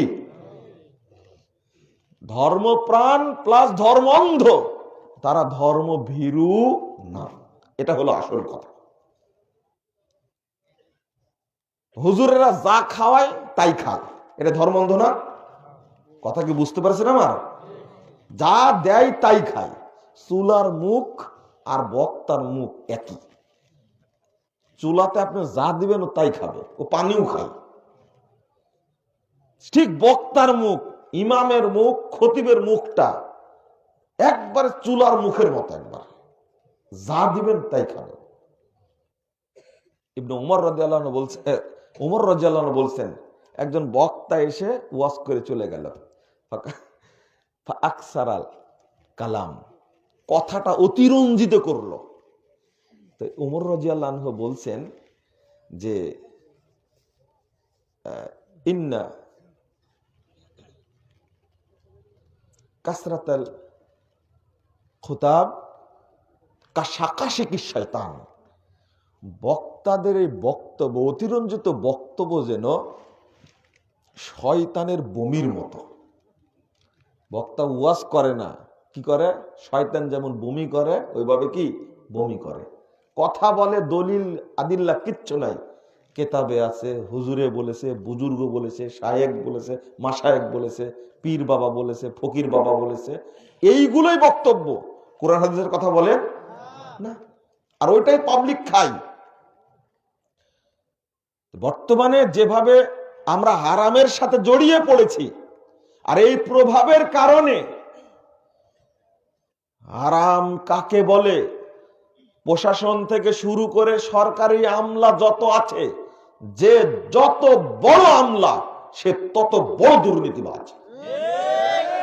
আপনি যাবেন কোথায়? আপনি ঠিক বলছেন মানে আপনার এই ঠিক বলাটা আমার পছন্দ না। কারণ হলো আপনিও জমি কটে নিয়ে ব্যবসা করেন, তো ওইটা হারাম না? না, ওইটা হারাম না। মেম্বার চেয়ারম্যান চুরি করলে ওইটাই হারাম, তাই না? আপনার জমি আজকে মাপতে যাব, চলেন। আপনি জমি ছিল 5 কাঠায়, 5 বছরে 6 কাঠা হয়ে গেছে। এটাকে চুরি না? এটা ফসল নষ্ট করেন, এটা চুরি না? আমি যখন বলতে শুরু করি কাউকে ছাড় দেয়া বলি না। আপনি এটা কোথায় পেলেন? কে বলেছে আপনাকে? সহিহ বুখারীর 2339 নম্বর হাদিসটা খুলুন। রাসূলুল্লাহ সাল্লাল্লাহু আলাইহি ওয়াসাল্লাম বলেছেন, তুমি জমি লিজ নাও। জমি কি করো? লিজ নাও, এটা জায়েজ, কিন্তু কর বন্ধক চলবে না। আগে ছিল খাই খালাসি, ছিল না? জমি আপনার 3 বছরের জন্য নিয়ে নিয়েছেন, 3 বছর শেষ হয়েছে, লোক ফিরে পেয়েছে, অথবা পরে আবার পুনরায় দিয়েছে। 3 বছরে 50,000 টাকা আপনি নিয়েছেন, 3 বছর শেষ, জমির মালিক জমি ফেরত পাবে, টাকা ফেরত দিবে নাকি? না। এটা আগে ছিল তো, তাই না? ওই তখন যে শুয়োরের রক্ত খাওয়া যাচ্ছিল না, ওই জন্য এটা বাদ হয়ে গেছে, সুন্নাতটা বাদ হয়ে গেছে, সুদটা এখন মানুষের উপরে জেঁকে বসেছে। এখন কিভাবে বসেছে? ওই 50,000 টাকা যতদিন না দিবে ততদিন ওই হারাম খেতেই থাকবে। এটাই হারাম, এটাই হারাম, এটাই হারাম। আবার খিচুড়ি পাকাবেন না কিন্তু। কোন হুজুর এসে বলবে কি এটা জায়েজ? কিভাবে জায়েজ করছে জানেন? মাথা ঠিক আছে তো আপনাদের এখনো? আচ্ছা, একটু হিসাব করেন। স্থাবর আর অস্থাবর, স্থাবর জমির ক্ষেত্রে এক বিধান, মনে থাকবে। 2, অস্থাবর বস্তুর ক্ষেত্রে আর এক বিধান। 3, ফলের বাগানের ক্ষেত্রে আর এক বিধান। 4, গরু ছাগলের ক্ষেত্রে আর এক বিধান। মনে থাকবে? মনে থাকবে না, রাত 12টা বেজে গেছে। জমি লিজ নেওয়া জায়েজ। জমি লিজ নেওয়া কি? কটে নেওয়া হারাম। 1, গাছ, এখন হুজুর এসে বলে দিয়েছে লিজ নেওয়া যেহেতু জায়েজ, আমের বাগানও লিজ নেওয়া কি জায়েজ। এই জন্য আমের বাগান, লিচুর বাগান, বোরোর বাগান, তারপরে কলার বাগান, পেয়ারার বাগান, যত ফলের বাগান, এখন তো ড্রাগন ফলও হচ্ছে, এই ফলের বাগানগুলো লিজ নিচ্ছে 5 বছর 10 বছরের চুক্তিতে। আপনাদের এলাকাতে আম অত নাই, রাজশাহীতে আম বেশি, ব্যবসাটাও বেশি, হারামও খায় বেশি। এই বাগানটা নিয়ে নিচ্ছে 5 বছরের চুক্তিতে, বাগানটা নিচ্ছে। হুজুরের ফতোয়া, যেহেতু 5 বছরের চুক্তিতে, 2 বছর, 5 বছর, 7 বছর চুক্তিতে জমি লিজ নেওয়া জায়েজ, বাগানও লিজ নেওয়া কি জায়েজ। দেখছেন কোথাকার পানি কোথায় লাগাইছে। বাগানের ক্ষেত্রে যে আর এক বিধান, এটা কিন্তু তার জানা নাই। 3997 নম্বর হাদিস, 94 নম্বর হাদিস সহিহ মুসলিমের মধ্যে এসেছে, আনিল মুআওয়ামা, অর্থাৎ ফলের বাগান 1 বছর 2 বছরের চুক্তিতে, 5 বছর চুক্তিতে বিক্রি করা কি নিষিদ্ধ। ওইটাই চলছে এখন। হাজী সাহেব হজ করতে যাচ্ছে, বাগানগুলো 5 বছরের চুক্তিতে দিয়ে হজে যাচ্ছে, আমার কাছে দোয়া চাচ্ছে, চাচা হজে যাচ্ছে দোয়া করবেন। হুট করে হজে যাওয়ার সিদ্ধান্ত, মানে ওই সিদ্ধান্ত, টাকা পয়সা তো নাই, বাগানগুলো সব লিজ দিয়ে দিছি 5 বছরের চুক্তিতে, দিয়ে হজে যাচ্ছি। আমি বললাম যে চাচা কাজ একখান করেছেন আপনি। বলছে হ্যাঁ, এছাড়া কোনো উপায় ছিল না। বলছে হজ কিন্তু বাগানেই থাকবে, বিমানবন্দরেও যাবে না। বলেন এইভাবে বাগান লিজ দিয়ে, লিচু বাগান, আমের বাগান লিজ দিয়ে হজ করলে হজ হবে? না বলতে খুব কষ্ট হচ্ছে, তাই না? বিধান মানতেই হবে। কত হাজি জানে না এটা, কত হাজি এটা জানে না যে এইভাবে অর্থ ইনকাম করা হারাম, চলবে না, ওইভাবে চলে যাচ্ছে হজে। 1, 2 নম্বর হলো, জমি নেওয়া না জায়েজ, কট, কিন্তু এটা নেওয়া কি জায়েজ? আমি টাঙ্গাইলে এসেছি আপনাদের কাছে, আমার টাকা পয়সা নাই। আমি বললাম যে চাচাজি আমাকে 10,000 টাকা দেন, মোবাইলটা রাখেন, আপনি আপনি ব্যবহার করেন, যেদিন আমি টাকা দিব সেদিন মোবাইলটা কি ফেরত দেন। এটা কি, এটা কি বলেন? জায়েজ। এটাই তো বুঝে না, যার কারণে সব খিচুড়ি পাকাইছে। কি পাকাইছে? খিচুড়ি পাকাইছে। আবার গরু ছাগলের ক্ষেত্রে ওটা কিন্তু ঠিক আছে, আলহামদুলিল্লাহ, এখন পর্যন্ত ঠিক আছে। ভবিষ্যতে যে কি হবে আল্লাহ জানে। ওই যে ভাগাভাগি করে নেন না আপনারা, কি ভাগাভাগি করেন? ছাগল ভাগ করে নেন না আপনারা, দাম ধরায় দেন। 30,000 টাকা দিলেন, দাম হয়ে গেল 90,000 টাকা, আপনার 30,000 টাকা থাকলো, বাকি কয় হাজার টাকা হলো? 60,000 টাকা দুইজনের মধ্যে কি হবে? ভাগ হবে। ঠিক আছে। গরু পালতে দিয়েছেন, বাচ্চা আপনার একটা, আর যাকে পালতে দিয়েছেন তার একটা, এটা কি ঠিক আছে? সমস্যা নাই। আচ্ছা, শরীয়ত কি আমার বাপের যেটাকে ইচ্ছা সেটা নাজায়েজ বলবো, যেটা জায়েজ বলবো? আলহামদুলিল্লাহ চালু আছে, আলহামদুলিল্লাহ। কিন্তু দেখেন আজকে সবাই হারামের পথে আগাচ্ছে। অধিকাংশ মানুষ যারা শহর এলাকায় থাকে তারা কিন্তু গ্রাম এলাকায় কি করেছে, আপনার ওই যে লিজ জমি নিয়েছে, কট, টাকা বেশি তো জমি কট নিয়েছে, হালাল পথে আগাচ্ছে না। মোটরসাইকেল কিনেছেন, গাড়ি কিনেছেন, আপনার ওই গাড়িটাও কি হালাল? আপনার ইবাদত হবে কি করে? মানে ব্যাংক থেকে গাড়িটা কিনে দিল আপনাকে, শুনেন এটাও একটু বুঝার চেষ্টা করেন। বুঝার লোক নাই, কাকে বুঝাবো? মানে আপনি যদি সরাসরি মোটরসাইকেলের দোকান থেকে আপনি নিজে কিনেন, আমি দোকানদার, আপনি কাস্টমার, দুইজনের মধ্যে পালসার গাড়ি কিনবেন, 2,20,000 টাকা দাম। আমি বললাম যদি আপনি নগদ নেন তা 2 লাখ টাকা, আর যদি বাকি নেন তাহলে 2,20,000 দিতে হবে, আপনি কিস্তিতেই দিবেন, সমস্যা নাই। এটা কি জায়েজ? এটা কি জায়েজ? কিন্তু ইসলামী ব্যাংক ঢুকে গেছে এর মধ্যে, আল আরাফা ব্যাংক ঢুকে গেছে, তারপরে ইউসুফ ব্যাংক ঢুকে গেছে, কোন ব্যাংক ঢুকে গেছে, মানে মধ্যস্বত্বভোগী যাকে বলে আর কি। ও টাকাটা দিচ্ছে কাকে? দোকানদারকে দিচ্ছে, অর্থাৎ আমি দোকানদার, আমাকে দিচ্ছে টাকাটা, আর সে লোকটা কিনে দিচ্ছে। সে যখন কিনে দিচ্ছে, এই ব্যবসাটাই বাংলাদেশে এখন চলছে। সে যখন কিনে দিচ্ছে তখন এইটা কিন্তু 2 লাখ টাকা দিয়ে কিনে দিচ্ছে, বাট এই 20,000 টাকা ভোগ করবে কে? ব্যাংক ভোগ করবে। কৃষক ঠিকই দিচ্ছে 2,20,000, আমি পাচ্ছি না, আমি 2 লাখই পাচ্ছি, মাঝখান থেকে ভোগ করছে কে?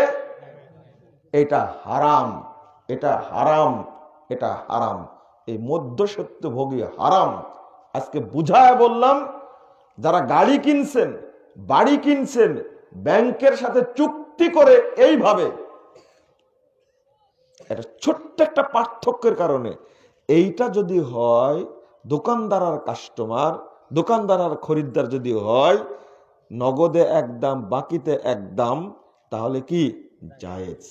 যদি এখানে ঢুকে আপনিও যদি ঢুকেন যে আমি তো কিনে দিচ্ছি তাকে, কিন্তু ভোগটা করলো কে? সুদ ডাইরেক্ট খায় না, ঘুরায় খাচ্ছে, তাই না? কত প্রকার যে চতুরতা, টাকা ছাড়াই ব্যবসা করছে। এখন বেরোচ্ছে বিটকয়েন, বিটকয়েনের ব্যবসা করছেন আপনারা, তো এখন গ্রাম বাজারে পৌঁছেনি। যারা বড় বড় কোটি কোটি টাকার মালিক তারা এই হারাম ব্যবসার মধ্যে জড়িয়ে গেছে। আমার উপরে রাগ করে মানুষ যে আপনি এইগুলো বিষয় নিয়ে কথা বলেন কেন? ওয়াজ করুন ওয়াজের মতো, মানুষ একটু কাঁদবে, একটু হাসবে, তো জবাই করবো, তুই আসি বসে দেখ। আমাদের আলোচনা মানুষ শুনে না।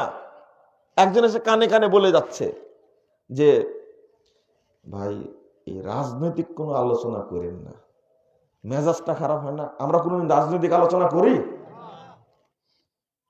আরে যে পরামর্শ দিল ওই কই, তাকে কেন বসে থাকতে হবে? তুই পরামর্শ দিয়ে পালায় চলে যাবে কেন? বলি কি শোনো আগে, ধাপ তুলতে পারো কিনা সেটা দেখো আগে। হ্যাঁ, একদিন বক্তব্য দিচ্ছিলাম, প্রোগ্রাম বন্ধ করে দিল, দেওয়ার পরে আবার প্রোগ্রামটা চালু করলো। ওসি সাহেব উপস্থিত থাকলেন, বক্তব্য দিলাম মাদকতার বিরুদ্ধে, হারামের বিরুদ্ধে। যাওয়ার পথে বলছে যে এক পা সামনে গেলে দুই পা পিছনে আগাচ্ছে। কেন? সমস্যাটা কি আপনার? তো যা শুনলাম, আমাদের কি হবে সেটাই চিন্তা করছি। আপনি বসেছিলেন, শুনলেন, আপনাকে ধন্যবাদ দিলাম। পরবর্তী চেঞ্জ হবে কিনা জানি না। অনুশোচনাই হোক, ভদ্রতাই হোক, সম্মানে হোক, মর্যাদাই হোক, ঢাকায় পৌঁছা পর্যন্ত আমার খোঁজ নিয়েছেন যে আমি ঠিক মতো ঢাকায় পৌঁছেছি কিনা। পরে বললাম, এই প্রোগ্রামটা আপনি বন্ধ করেছিলেন, আর আজকে উল্টা আপনি খোঁজ নিচ্ছেন। আমরা বক্তব্যে যা বলি সেটা হলো মানুষের অন্তর সংস্কার, পরিবার সংস্কার, ব্যক্তি সংস্কার। চেষ্টা করে মানুষের মধ্যে থেকে যেন কোন রকমের ত্রুটি ঢুকাবার জন্য মানুষ না হয়, উদ্দেশ্য থাকে এইটা। এটা সূক্ষ্ম যে কথাটা বললাম, আপনাকে হুজুর যত বড় কড়া ফতোয়া দিক না কেন, আপনি স্পষ্ট জেনে মধ্য সত্যভোগী কেউ যদি ঢোকে, তাহলে এটা কি হয়ে যাবে? হারাম হয়ে যাবে। এখন এইটাই বাজারে চলছে, এটাই বাজারে কি চলছে বুঝেই না। ফ্ল্যাট কিনে ফেলেছে, বিশাল ফ্ল্যাট কিনেছে ব্যাংকের মাধ্যমে। আর বেটা যতদিন বেঁচে থাকবি সুদের টাকা তৈরি করা ফ্ল্যাট, কোনদিন ইবাদত কবুল হবে না। আল্লাহ রাসূল সাল্লাল্লাহু আলাইহি ওয়াসাল্লাম বলছেন, 205 পৃষ্ঠা খুলুন সহিহ মুসলিম প্রথম খণ্ডের, ইন্নাল্লাহা তাইয়্যিব লা ইয়াকবালু ইল্লা তাইয়্যিবা, নিশ্চয় আল্লাহ পবিত্র, তিনি পবিত্র বস্তু ছাড়া কবুল করেন না। ইন্নাল্লাহা তাইয়্যিব, নিশ্চয় আল্লাহ পবিত্র, লা ইয়াকবালু ইল্লা তাইয়্যিবা, পবিত্র বস্তু ছাড়া কবুল করেন না। আল্লাহ রাব্বুল আলামিন বলছেন পবিত্রটা খাও, রাসূল বললেন পবিত্র ছাড়া কবুল হয় না। আমি কেন হারামের সাথে জড়িয়ে গেলাম? হারাম খাচ্ছি কেন আমি? যেটাই হারাম হবে শুধু তাই একটা জিনিস, দুর্নীতি আর আত্মসাৎ যেভাবে ঢুকে গেছে। এই যে আপনি বিয়ে করলেন, ওইদিকে না নাই গেলাম, শুধু দোষ দেয় এমপি মন্ত্রী চুরি করে, চেয়ারম্যান চুরি করে। আপনি বেটার বিয়ে দিতে গিয়ে কি করলেন? কি করলেন? যৌতুক নিলেন কেন? আপনার কি লজ্জা আছে, শরম আছে, হায়া আছে আপনার? পালসার গাড়ি নিলেন, বিআইকে বলছে, বিআই সাহেব বিয়ের পরে এইগুলো দিন, আগে দিলে মানুষ বলবে যে ডিমান্ড নিয়ে করেছে। এই এক বসাটা বুঝেন, এই প্রতারণার দরকার ছিল? এটা করেন কেন? এটাও তো হারাম। যে ফ্রিজ নিয়েছেন শ্বশুরের কাছ থেকে, পালসার গাড়ি নিয়েছেন, প্রিমিয় গাড়ি নিয়েছেন, ফ্ল্যাট নিয়েছেন, জায়গা নিয়েছেন, বাড়ি নিয়েছেন, অপেক্ষায় থাকুন ওই যৌতুকের বাড়ি নিয়ে কাল কিয়ামতের মাঠে কাঁধে করে নিয়ে উপস্থিত হতে হবে। উপায় নাই, অত সহজ না। এটা আল্লাহর ঘোষণা। আল্লাহ বলছেন, ওয়ামাইয়াগুলুল ইয়াতি বিমা গাল্লা ইয়াউমাল কিয়ামাহ, সূরা আল ইমরান 161 নম্বর আয়াত খুলুন। যে ব্যক্তি যা আত্মসাৎ করবে সেটা নিয়ে কিয়ামতের মাঠে হাজির হবে। কথা কি ক্লিয়ার? বুঝছেন কি? অনুবাদটা করি, আপনারা আরবি বুঝেন। 161 নম্বর আয়াত, ওমাইয়াগুলুল, যে ব্যক্তি আত্মসাৎ করবে, দুর্নীতি করবে, অবৈধ পথে টাকা ইনকাম করবে, ইয়াতি বিমা গাল্লা ইয়াউমাল কিয়ামা, যা আত্মসাৎ করেছে সেটা নিয়ে কিয়ামতের মাঠে হাজির হবে। এটা কার কথা? আল্লাহর কথা। এই মোবাইলটাও যদি আপনি চুরি করেন, এটাও কাল কিয়ামতের মাঠে এটাও পাওয়া যাবে, এটাও পাওয়া যাবে। ছোট্ট একটা ফিতা যদি চুরি করেন তাও পাওয়া যাবে। আপনাকে নিয়ে যেতেই হবে। ফ্রিজ ভদ্রতার মতো করে ফেরত দেন। 55 বছরের এক বুড়া আমার কাছে এসেছে, বক্তব্য যা দিলেন তো বাড়িতে তো যেতে পারছে না। কেন? বলছে ওই সময় বিয়ে, সব দাড়ি সাদা হয়ে গেছে। ওই সময় আমার শ্বশুর আমাকে কয়েকটা জিনিস দিয়েছিল, এটা কিন্তু যৌতুক আকারেই। এখন কি করব বলেন দেখি, শ্বশুরও মারা গেছে, শাশুড়ি মারা গেছে, এই এই অবস্থাটা কি? কি উত্তর দিবেন? বক্তব্য রাখছি অন্তত 5000 মানুষের সামনে। একজন লোক আমার কাছে আসছে ফতোয়া নেওয়ার জন্য। আমার করণীয় কি? ঈমান কি সবার মধ্যে আছে? না, কিছু লোকের মধ্যে আছে। একজন ব্যক্তি স্বীকার করলো যে আমার বলা যায় সম্পূর্ণ দুর্নীতি করা টাকা দিয়ে একটা বিভাগীয় শহরের কথা বলছে, 12 বিঘা জায়গা আছে শহরের মধ্যে। তা অন্তত মানে উনি বললেন প্রায় এটা 50-60 কোটি টাকা না, 100 থেকে 150 কোটি টাকার সম্পদ হবে। তবে পুরোটাই অর্জন করা হারাম টাকা। আমাকে ফোন দিয়ে বলছে। আমি বলছি আপনি ফোন দিলেন কি করে, স্বীকার করছেন কেমনে? তো বলছেন না, মরতে হবে এটা আগে বুঝিনি, এখন বুঝি। আমি বললাম, উনি বলছেন যে কি করা যায়? আমি বললাম যে একটা কাজ করেন আপনি, এই জমিগুলো দুস্থ দরিদ্র এতিমদের জন্য আপনি বরাদ্দ করে দেন, এছাড়া বাঁচার কোনো পথ নাই। প্রথম বললাম যার কাছে যত কোটি টাকা নিয়েছেন, যত টাকা নিয়েছেন, আগে তার কাছে সেগুলো কি করেন? ফেরত দেন। আমি 2 বছর আগের কথা বলছি। আর একজন আমাকে বলেছিলেন যে আমার কাছে 35 লক্ষ টাকা আছে সুদের টাকা, হারাম টাকা। আমি জানি যে এটা সুদের টাকা, প্রকাশ্য সুদের টাকা। এইটা আমি কি করব? সেম বলেছি, এইটা মসজিদে দেওয়া যাবে না, হারাম টাকা।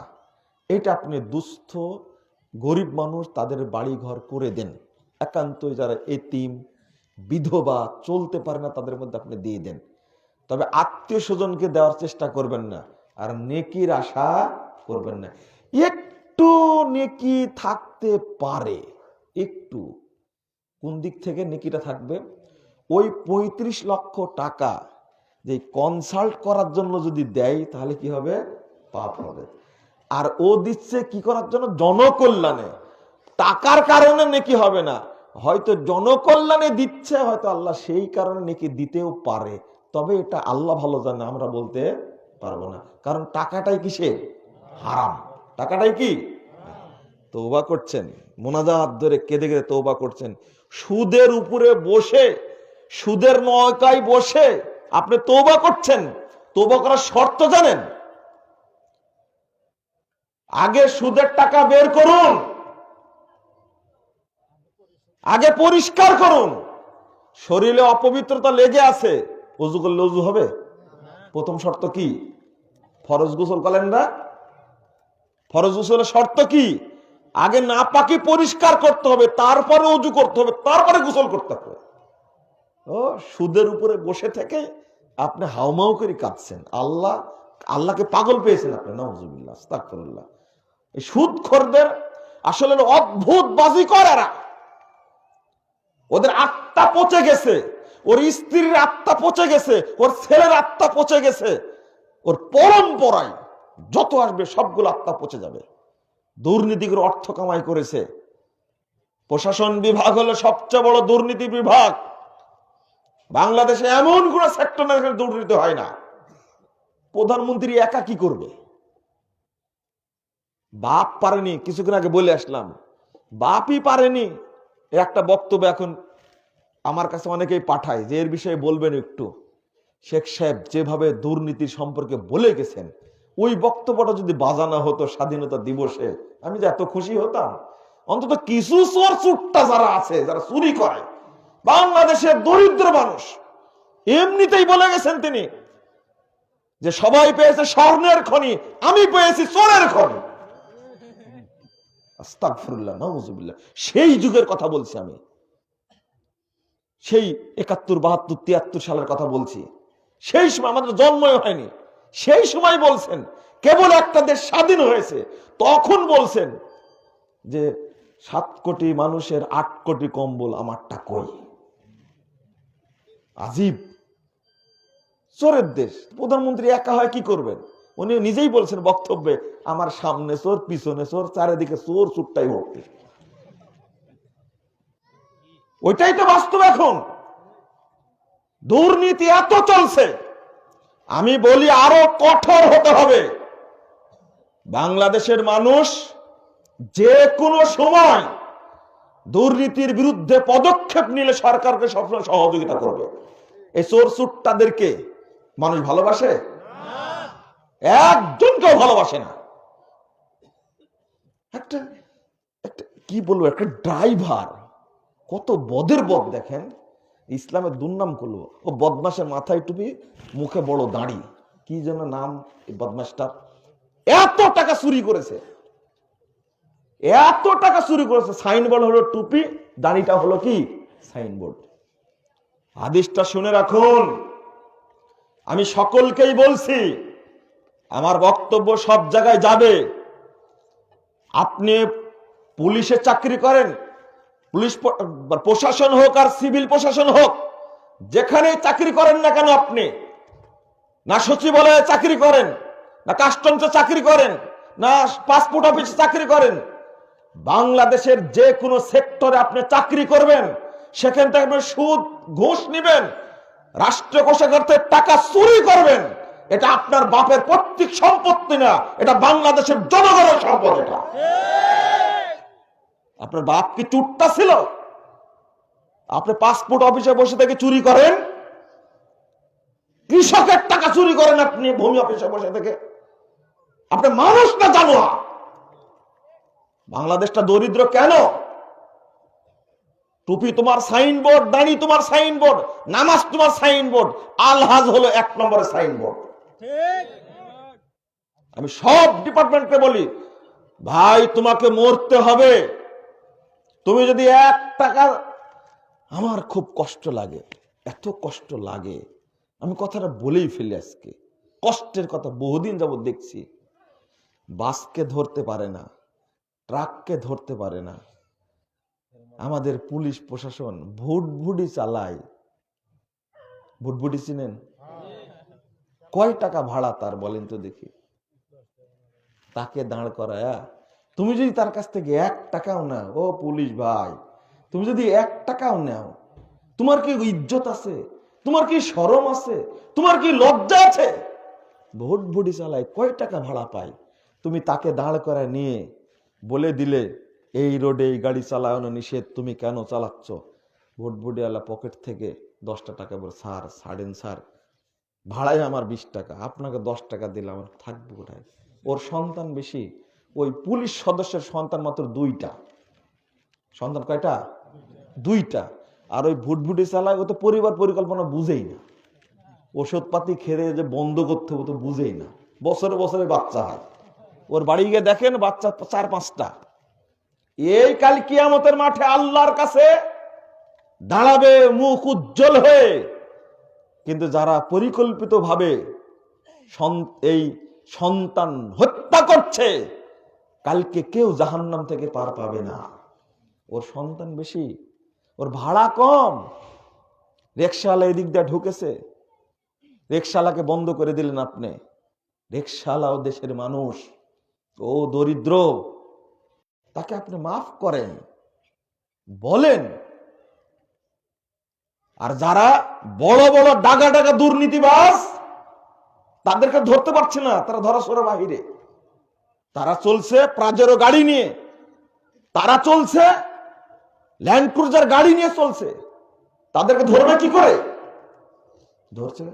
আমার এত কষ্ট লাগে, আফসোস লাগে যে এইটা মানে কি, ওটা আবার বললাম নসিমন নাম রাখছে, কি নসিমন, এইটা চালায় কয় টাকা পায়? এর কাছ থেকে 2 টাকা যদি নেয়, একটা পিকআপ চালায়, ছোট গাড়ি কি বলে, পিক আপ বলে না, দাঁড় করা রেখে দিছে, রাস্তায় দাঁড় করা রেখে দিছে, ওর কাছ থেকে টাকা নেবে। তাই বড় বড় গাড়ি চলে তাদের কাছে টাকা নিলে হয় না? নিবেনই কেন আপনি?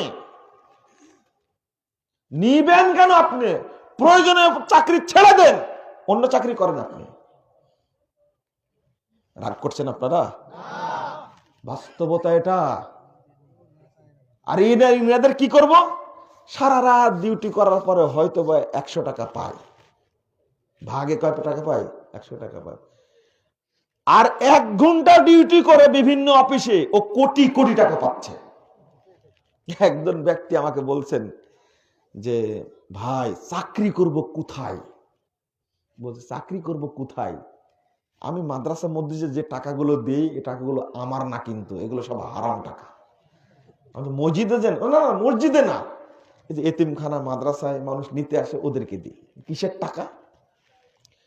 প্রথম মানে আমি যদি টাকার ভাগ না নেই অফিসে, তাহলে আমাকে ট্রান্সফার করে খাগড়াছড়ি দিয়ে দিবে, ওই বান্দরবন দিয়ে দিবে। মানে ওরা কি সিন্ডিকেট পাকাইছে? আমি একটা চিত্র বলছি আপনাদেরকে, রাষ্ট্রীয় চিত্র। তখন ভাগ আমার উপরেও আসে, আমাকেও নিতে হয়, না হলে পরিকল্পিতভাবে আমাকে ফাঁসাই দিবে। চাকরিও করা লাগবে, যাই কোথায় এখন। আর এত টাকা, আশ্চর্য। যে সেক্টরের কথা আগে বলেছি ওর মধ্যে কোনো একটা সেক্টর এত টাকা রাখবে কোথায়? আমি তো টাকা খাবো না, 1 টাকাও হারাম খাবো না, এটা আমার প্রতিজ্ঞা। তো আমি শুধু স্বাক্ষরটা করলেই আমাকে 2 লাখ টাকা দেবে। কয় লাখ? 2 লাখ টাকা দিয়ে যাবে। আমি ওই মুহূর্তে এক এতিমখানার লোক আসছে, পরিচালক, আমার কাছে কিছু সাহায্য নিতে। তা আমি বললাম যে আমি স্বাক্ষর করে দিচ্ছি, এই যে এতিম বিভাগের টাকাটা ওকে দিয়ে দেন। তো করছে কি জানেন? 2 লাখ টাকা তো 4টা বান্ডিল, তাহলে কয় টাকার? 500 টাকা। তো বলছে একটা 500 টাকার বান্ডিল থেকে 5 টাকার নোট বের করে ওকে দিল। তা আমি তাকায় থাকলাম, কিচ্ছু বললাম না। ও 500 টাকা নিয়ে চলে গেল। আর স্বাক্ষর যেহেতু হয়ে গেছে, এও 2 লাখ না 1,99,000 কত 500 টাকা নিয়ে খুব আনন্দে চলে গেল। বলছে সেদিন সারাদিন আমার মানে মাথা থেকে যায়নি যে মানুষ কত খারাপ, আমাকে দেওয়ার জন্য নিয়ে আসছে। আমি এতিমখানা দিতে বললাম, দিল না, আমাকে ঠিকই দিত। তো এখন এই কাজ আর করি না, তোরা যেহেতু ঘুষ দেবি, ঘুষটা নেই। আমি নেওয়ার পরে এতিমখানায় বরাদ্দ করে দিই, যা তোরাই খা। আমার চাকরিও ঠিক থাক, এতিমখানাও ঠিক থাক, মাদ্রাসাও ঠিক থাক, আমিও বাঁচি। একজন ভালো হয়ে থাকা খুবই মুশকিল। বাংলাদেশ টিকতে পারবেন না আপনি। আপনি হক কথা বলবেন, আপনি টিকতে পারবেন না। এই হলো অফিসের অবস্থা, নিজে বলছে এটা। আপনি কি দিয়ে বুঝাবেন? আমি বলি প্রত্যেকটা ব্যক্তিকে, যারা আমার কথা শুনেন, হয় পুরুষ না শুনলে মহিলারা শুনে, তাদের উদ্দেশ্যে স্পষ্ট আমার ওই হাদিসটা আমি বলছি। মুহাম্মদুর রাসূলুল্লাহ সাল্লাল্লাহু আলাইহি সাল্লাম বলছেন, কাল কিয়ামতের মাঠে 1408 নম্বর হাদিস, সহিহ বুখারী খুলুন, যে যা আত্মসাৎ করেছে সেটা চিৎকার করবে কিয়ামতের মাঠে, আর বলবে এইটা দুর্নীতির মাল, এটা দুর্নীতির মাল, এটা আত্মসাতের মাল। ও নিজে নিজে সাক্ষী দিবে, চিৎকার করে বলবে। কেউ যদি গরু চুরি করে, গরু চিৎকার করবে। কেউ যদি উট চুরি করে, উট চিৎকার করবে। কেউ যদি ছাগল চুরি করে, ছাগল চিৎকার করে বলবে আমি হলো দুর্নীতির অর্থ, আত্মসাতের মাল। খাইবারের যুদ্ধে সাহাবী শহীদ হয়েছেন একজন। সাহাবীরা বলছেন অমুক শহীদ, অমুক শহীদ, অমুক শহীদ। যখনই আর একজনকে বলেছে অমুক শহীদ, বলা মাত্র আল্লাহ রাসূল বলছেন, তাকে তোমরা শহীদ বলছো? ইন্নী রাআইতুহু ফিন্নার, আমি তাকে জাহান্নামের মধ্যে জ্বলতে দেখছি। ফি বুরদাতিন গাল্লাহা, ও একটা চাদর আত্মসাৎ করেছে গনিমতের মাল থেকে, এই জন্য ও জাহান্নামে পুড়ছে। আল্লাহ রাসূল বলছেন ওয়াল্লাযী নাফসি বিয়াদিহি, ওই সত্তার কসম করে বলছি যার হাতে আমার প্রাণ রয়েছে, ইন্না হাযিহি শামলা লাতালতাহিবু আলাইহি নার, বলছেন যে এই ছোট্ট চাদরটি তাকে জাহান্নামে পুড়ায়া পুড়ায়া অঙ্গার বানিয়ে দিচ্ছে। এই হাদিস শোনার পরে সাহাবীরা একটা সুতা বা একটা ফিতা নিয়ে এসে জমা দিচ্ছেন আল্লাহ রাসূলের কাছে। আল্লাহ রাসূল এটা নিয়ে গেছিলাম গনিমতের মাল থেকে বন্টনের আগেই আমি এটা নিয়ে গেছিলাম, দিয়ে গেলাম। আল্লাহ রাসূল এইভাবে ধরে বলছেন শিরাকুম মিনান নার ওয়া শিরাকানি মিনান নার, ও সাহাবীরা এই একটা সুতা একটা ফিতা, দুইটা সুতা দুইটা ফিতাও যদি তোমার কাছে থাকতো, তোমাকে এই দুইটা ফিতার জন্য জাহান্নামে যেতে হতো। জাহান্নামে তোমাকে পুড়ায়া উত্তপ্ত করত, অঙ্গার বানিয়ে দিত। যদি একটা ফিতা চুরি করার কারণে একজন সাহাবী রাসূলের, তিনি যুদ্ধে গেছেন, যুদ্ধে অংশগ্রহণ করেছেন, যুদ্ধে মারা গেছেন, তিনি যদি জাহান্নামে যায় একটা সুতার কারণে, বাংলাদেশের হাজার হাজার কোটি কোটি মানুষ রাষ্ট্রীয় সম্পদ আত্মসাৎ করে, চুরি করে, দুর্নীতি করে দেশটার 12টা বাজাচ্ছে, শুধু হাত দিলেই হাজার হাজার কোটি টাকা পাওয়া যায় তাদের কাছে। তাদের অবস্থাটা কি হবে? তারা একটু ভয় করে না? আবার এই টাকা নিয়ে আবার হজ্জেও যায়, লজ্জাও নাই, শরমও নাই, হায়াও নাই। বললাম যে সুদের প্রভাব, হারামের প্রভাব এত খারাপ, নিকৃষ্ট এত, সে ভাবেনি। কোন অফিসার ঠিক মতো ডিউটি করে না হারাম খাওয়ার কারণে। নামাজ পড়বে কি করে? নামাজ পড়ে জামাইয়ের ভয়ে, জামাই নামাজ পড়ে শ্বশুরের ভয়ে। জামাই নামাজ পড়ে কিসের ভয়ে? শ্বশুরের ভয়ে। ভালো হয়ে কি করবেন? শহর কেন্দ্রিক দেখেন, বিশেষ করে ঢাকা কেন্দ্রিক যে অবস্থাটা, যারা ঢাকায় অবস্থান করে, কোন পরিবারের মধ্যে শান্তি বলতে কিছু নাই। টাকা আছে, আরে সুখ আছে রে, শান্তি না। শান্তি থাকবে কি করে? ঘুমের ট্যাবলেট না খালে ওর ঘুমই হয় না, মেডিকেলে যাওয়া লাগে। কেন? বড় কোম্পানির ব্যবসা, কিন্তু ব্যাংকে লোন আছে কয়েক হাজার কোটি টাকা। ও শান্তি পাবে কোনোদিন? বউ বাচ্চা কি করে খোঁজই রাখে না। এক ছেলে আর এক মেয়েকে নিয়ে ঘুরে, আর এক ছেলে আর এক মেয়েকে নিয়ে ঘুরে। অবস্থা কি? এইরকম পরিবারটা অশান্তি, বিয়ে হয় না, মানে বয়স হয়ে যাচ্ছে 40 বছর, 50 বছর, 48 বছর, 45 বছর, মেয়ের বিয়ে হয়ে যাচ্ছে, বিয়েই হয় না। মেয়ে নাকি বিয়ে করতেও চায় না। কি চমৎকার ব্যাপার! কেন বিয়ে করবে? এখন যে সংস্কৃতি, এক কুলাঙ্গার নিজে সাক্ষাৎকার দিচ্ছে, আমার এই 31 বছর বয়সে 53টি মেয়ের সাথে আমার দৈহিক সম্পর্ক হয়েছে। কেন এটা নষ্ট হয়েছে বলেন তো? ওর বাপ আছে না? ওর মা আছে না? কেন নষ্ট হয়েছে? নষ্ট হওয়ার পিছনে কারণ, অফিস থেকে হারাম টাকা উপার্জন করেছে, আর ওই হারাম টাকা ঢালছে তার সন্তানের উপরে, সন্তানও নষ্ট হয়ে গেছে। খেয়াল করেছেন আপনারা? ওই সন্তানের মাধ্যমে কোনোদিন ভালো কিছু আশা করা যায় না। মা হতে হবে হাজেরা, বাপ হতে হবে ইব্রাহিম, তবেই তাদের পেট থেকে বের হবে ইসমাইল।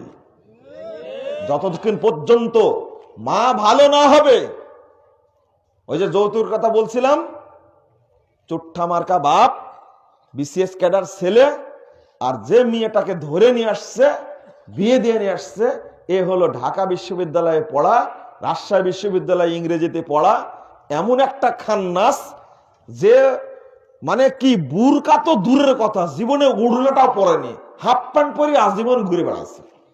পহেলা বৈশাখে কোথায় যে থাকছে তার ঠিক নাই। ওর কতবার যে কত ছেলের সাথে সম্পর্ক হয়ে তার ঠিক নাই। আর শ্বশুর বাপজি খুব অহংকার করে বলছে, মুড়ে বসে চাষটেলে বলছে, বৌমা একখান পেয়েছি, ঢাকা ইউনিভার্সিটিতে আইনে মাস্টার্স করা। এটা বৌমা না, এটা হলো করোনা ভাইরাস, এটা করোনা আপা, এটা করোনা ভাইরাস। এটা বৌমা কি করে হলো? আপনার পরিবারকে ধ্বংস করবে, আপনার আত্মীয়দেরকে ধ্বংস করবে, ওই ভাইরাস নষ্ট করে দেবে। যে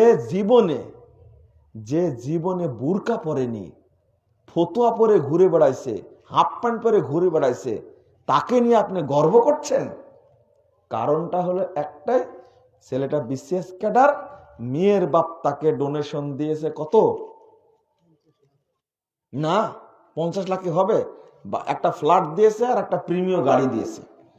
ফ্ল্যাটের দাম হলো 1.5 কোটি টাকা আর প্রিমিয়াম গাড়ির দাম হলো 36 লাখ টাকা। সব মিলে কত হচ্ছে এবার হিসাব করেন আপনারা। এখন এই এই চুল কাটা, হ্যাঁ, সামনের চুল পিছনের চুল কাটা, হ্যাঁ, এই মহিলা এই বিশেষ ক্যাডার ভদ্র ছেলেটার কথা শুনবে? ও কোনো দিনই না, শুনবেই না, কোনো দিন শুনবে না। একদিন বাড়িতে এসে দেখছে যে বউ নাই, ফোন দিচ্ছে, তুমি কোথায়? আচ্ছা আমি একটু টাঙ্গাইল শহরে আসছি। তুমি শহরে আসছো, আমাকে জানাবো না? তো জানাবো মানে আমি কি তোমার গোলাম নাকি? থামো, বাড়ি আগে আসি। বাড়িতে আসার পরে তুমি আমাকে কি বললে, তোমার অনুমতি নিয়ে আমাকে টাঙ্গাইল শহরে যেতে হবে? টাঙ্গাইল শহরে যাবে, আমাকে জানাবে না তুমি? তো তুমি, আমি কি তোমার গোলাম? তুমি বলতে শরম করো, লজ্জা করলো না? যে বাড়িতে আছো এই বাড়িটা আমার বাপের দেওয়া, যে গাড়িতে চলো এই গাড়িও আমার বাপের দেওয়া, যে খাটে তুমি ঘুমাও খাটটা আমার মা দিয়েছে, ফ্রিজটা আমার খালা দিয়েছে। এরপরে বলো, এখন বিশেষ ক্যাডার ছেলে বলে আল্লাহ তুমি মরণ দাও। ওর মুনাজাত একটাই, আল্লাহ তুমি মরণ দাও। নেন, আবার খান্নাসকে বিয়ে করেছেন, ও আছে জাহান্নামে, মরলেও যাবে কোথায়? জাহান্নামে। আমাকে বলছে দোয়া করার কোনো বুদ্ধি পায় না, মরিও না তো, তবে একটা দোয়া করে, আল্লাহ যা তাতে কোন এক সময় অ্যাক্সিডেন্ট করে তুমি আমাকে মেরে ফেলে দেবো। এটা আত্মহত্যা না? এটা হলো আত্মহত্যা। এবার নেন, ভালো করে নেন, খান, প্রিমিয়াম গাড়ি খান। ওকে শান্তিতে আছে? নাম ফলায় বলছেন বৌমা একখান পেয়েছে, এটা বৌমা না, এটা কি ভাইরাস, এটা ভাইরাস। আস্তাগফিরুল্লাহ, নাউযুবিল্লাহ। বিড়িখোররা মনে করছে আমাদের তো কিছু বললই না। তওবা তওবা, আস্তাগফিরুল্লাহ। এই হারামখোররা প্রত্যেকটা পরিবারে 3 শ্রেণীর মানুষ আমার কাছে খুব খারাপ। নাম্বার 1 মিস্টার বেনামাজি, এ শয়তানের চেয়েও খারাপ। এত খারাপের খারাপ।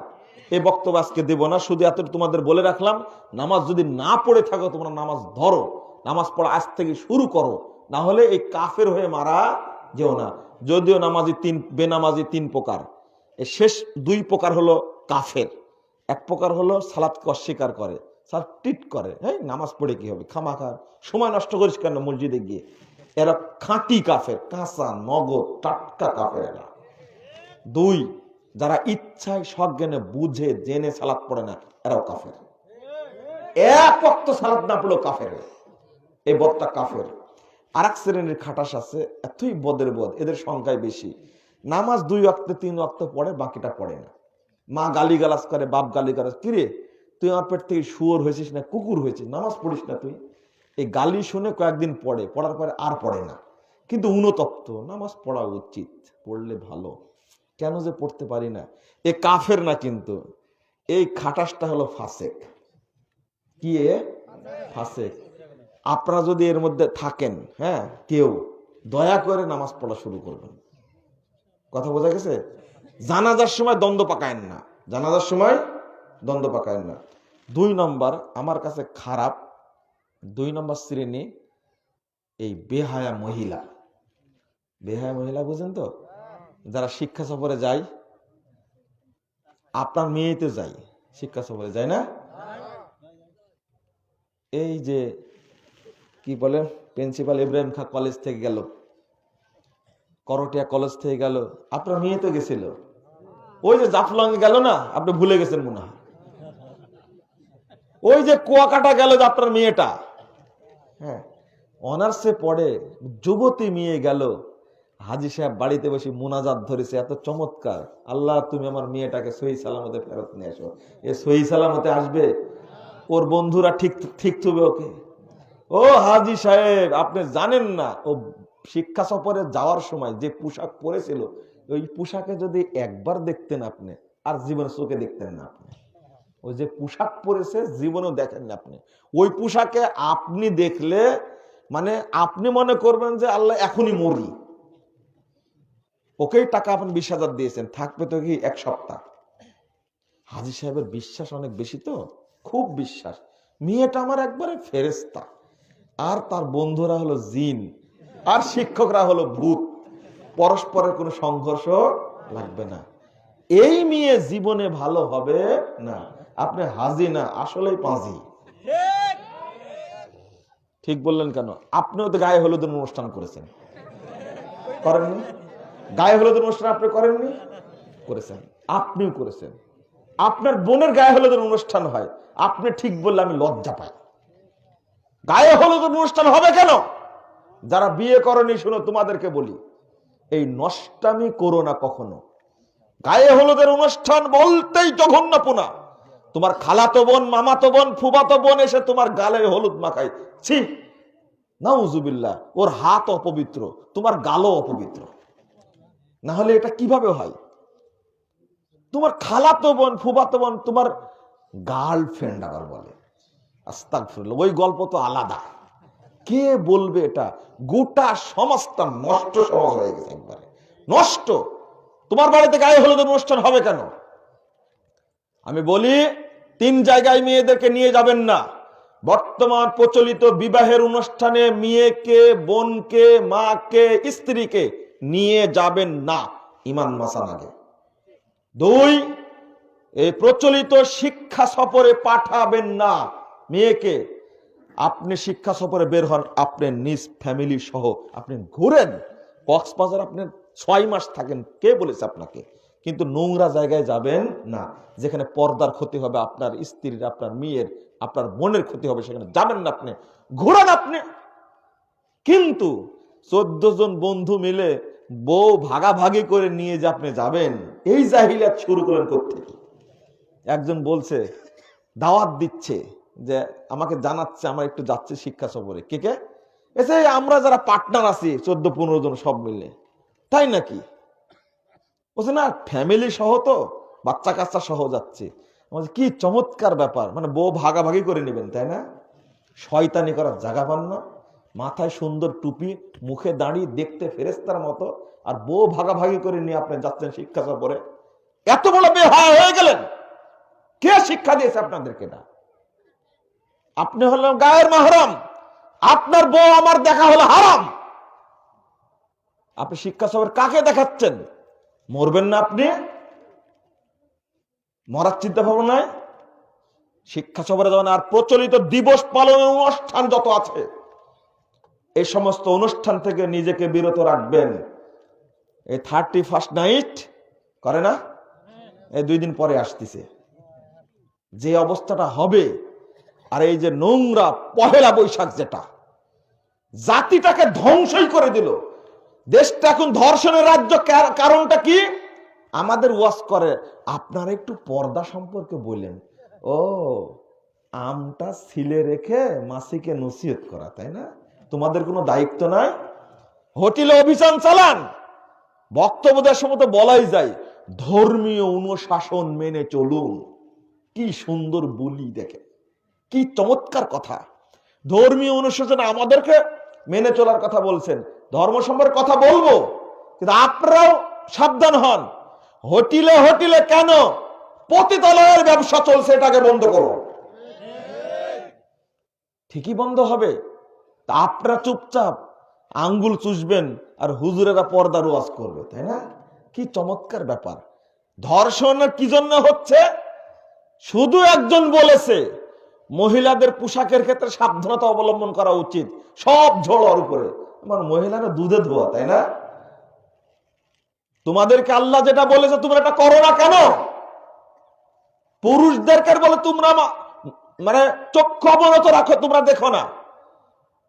পুরুষকেও বলেছে, নারীকেও বলেছে, কিন্তু নারীর ক্ষেত্রে যে কথাগুলো বলা হয়েছে, সেটা পুরুষরা হলো বাহিরের মানুষ, আর নারীরা হলো কি?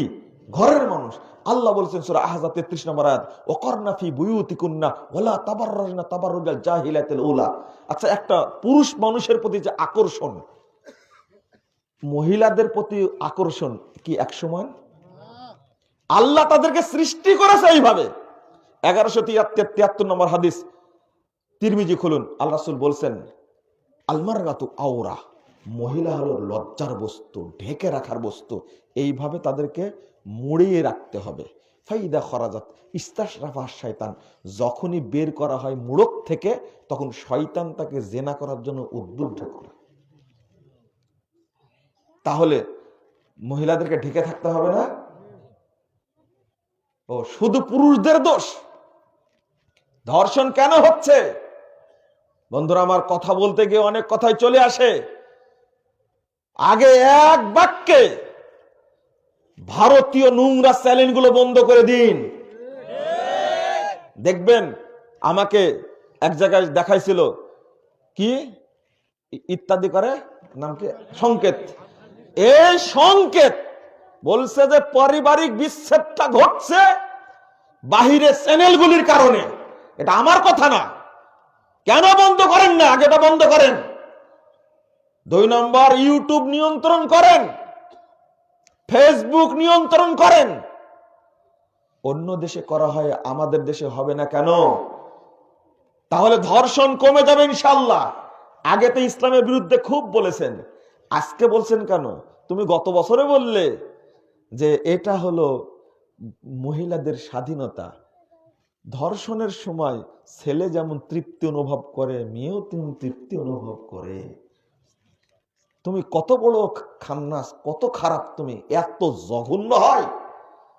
আর আজকে তুমি বলছো, মানে ও মনে শিকার হয়েছে, আজকে তুমি বলছো যে ধর্ষককে স্পটে মেরে ফেলতে হবে। আর ইসলাম 1400 বছর আগে বলেছে এটা। তুমি আজকে ইসলামের বাণী স্বীকার করছো কেন?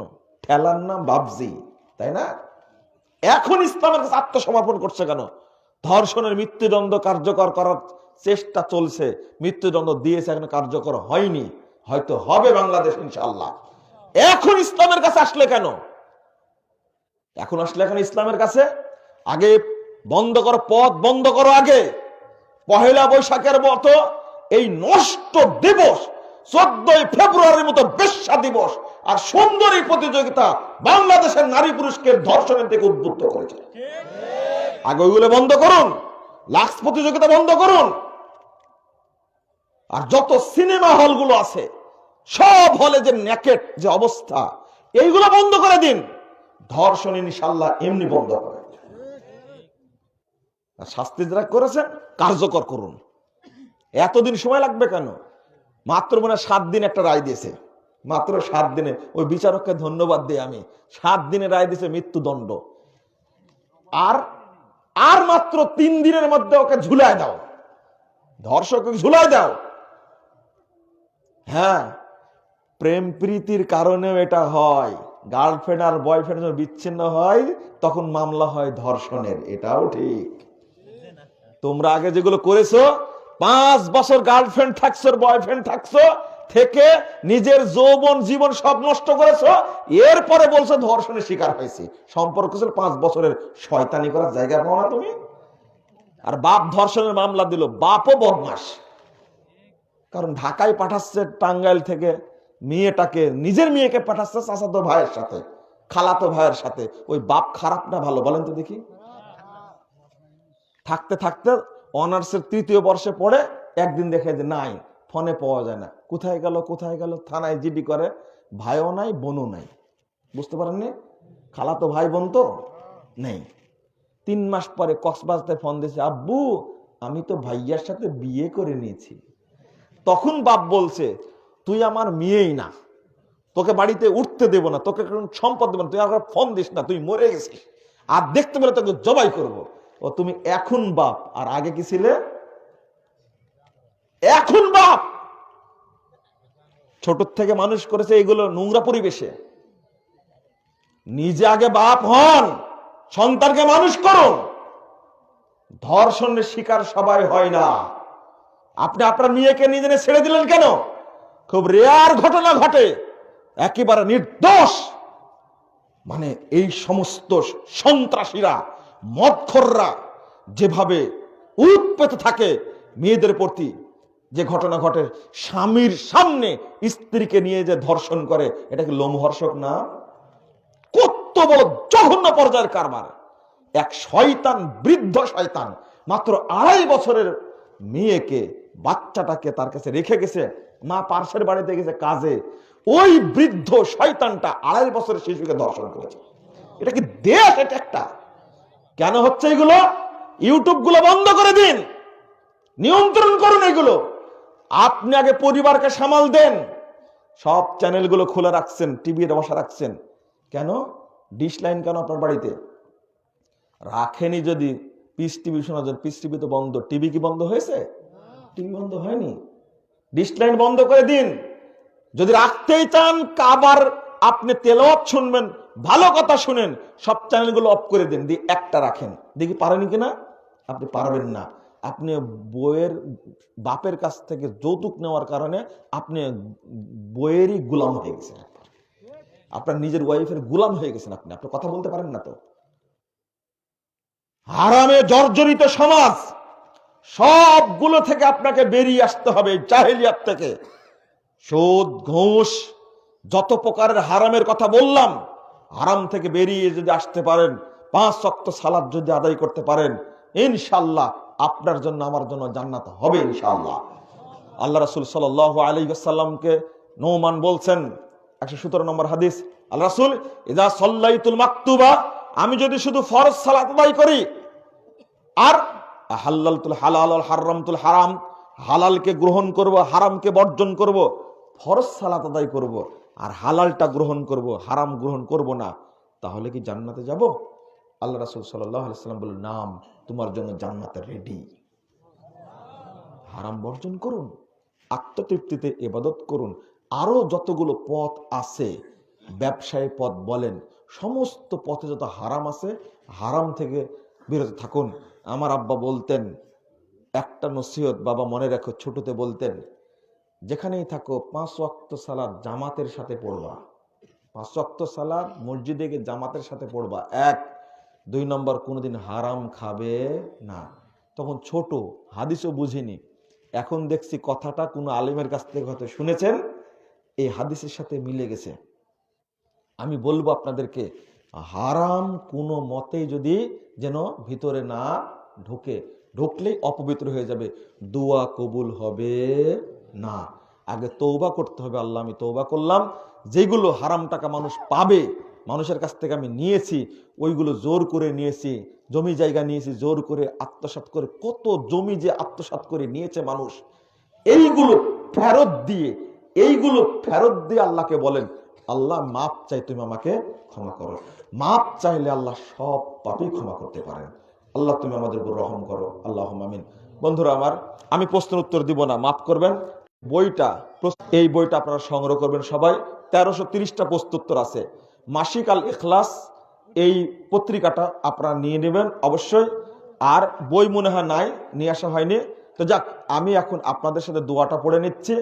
আপনারা এরপরেও আজকে হাদিসটা মানলেন না, বলেই শুরু করেছিলাম। আচ্ছা, 1 মিনিট কি হয়েছে কথাগুলো বলা? ধৈর্যে কুলাই না।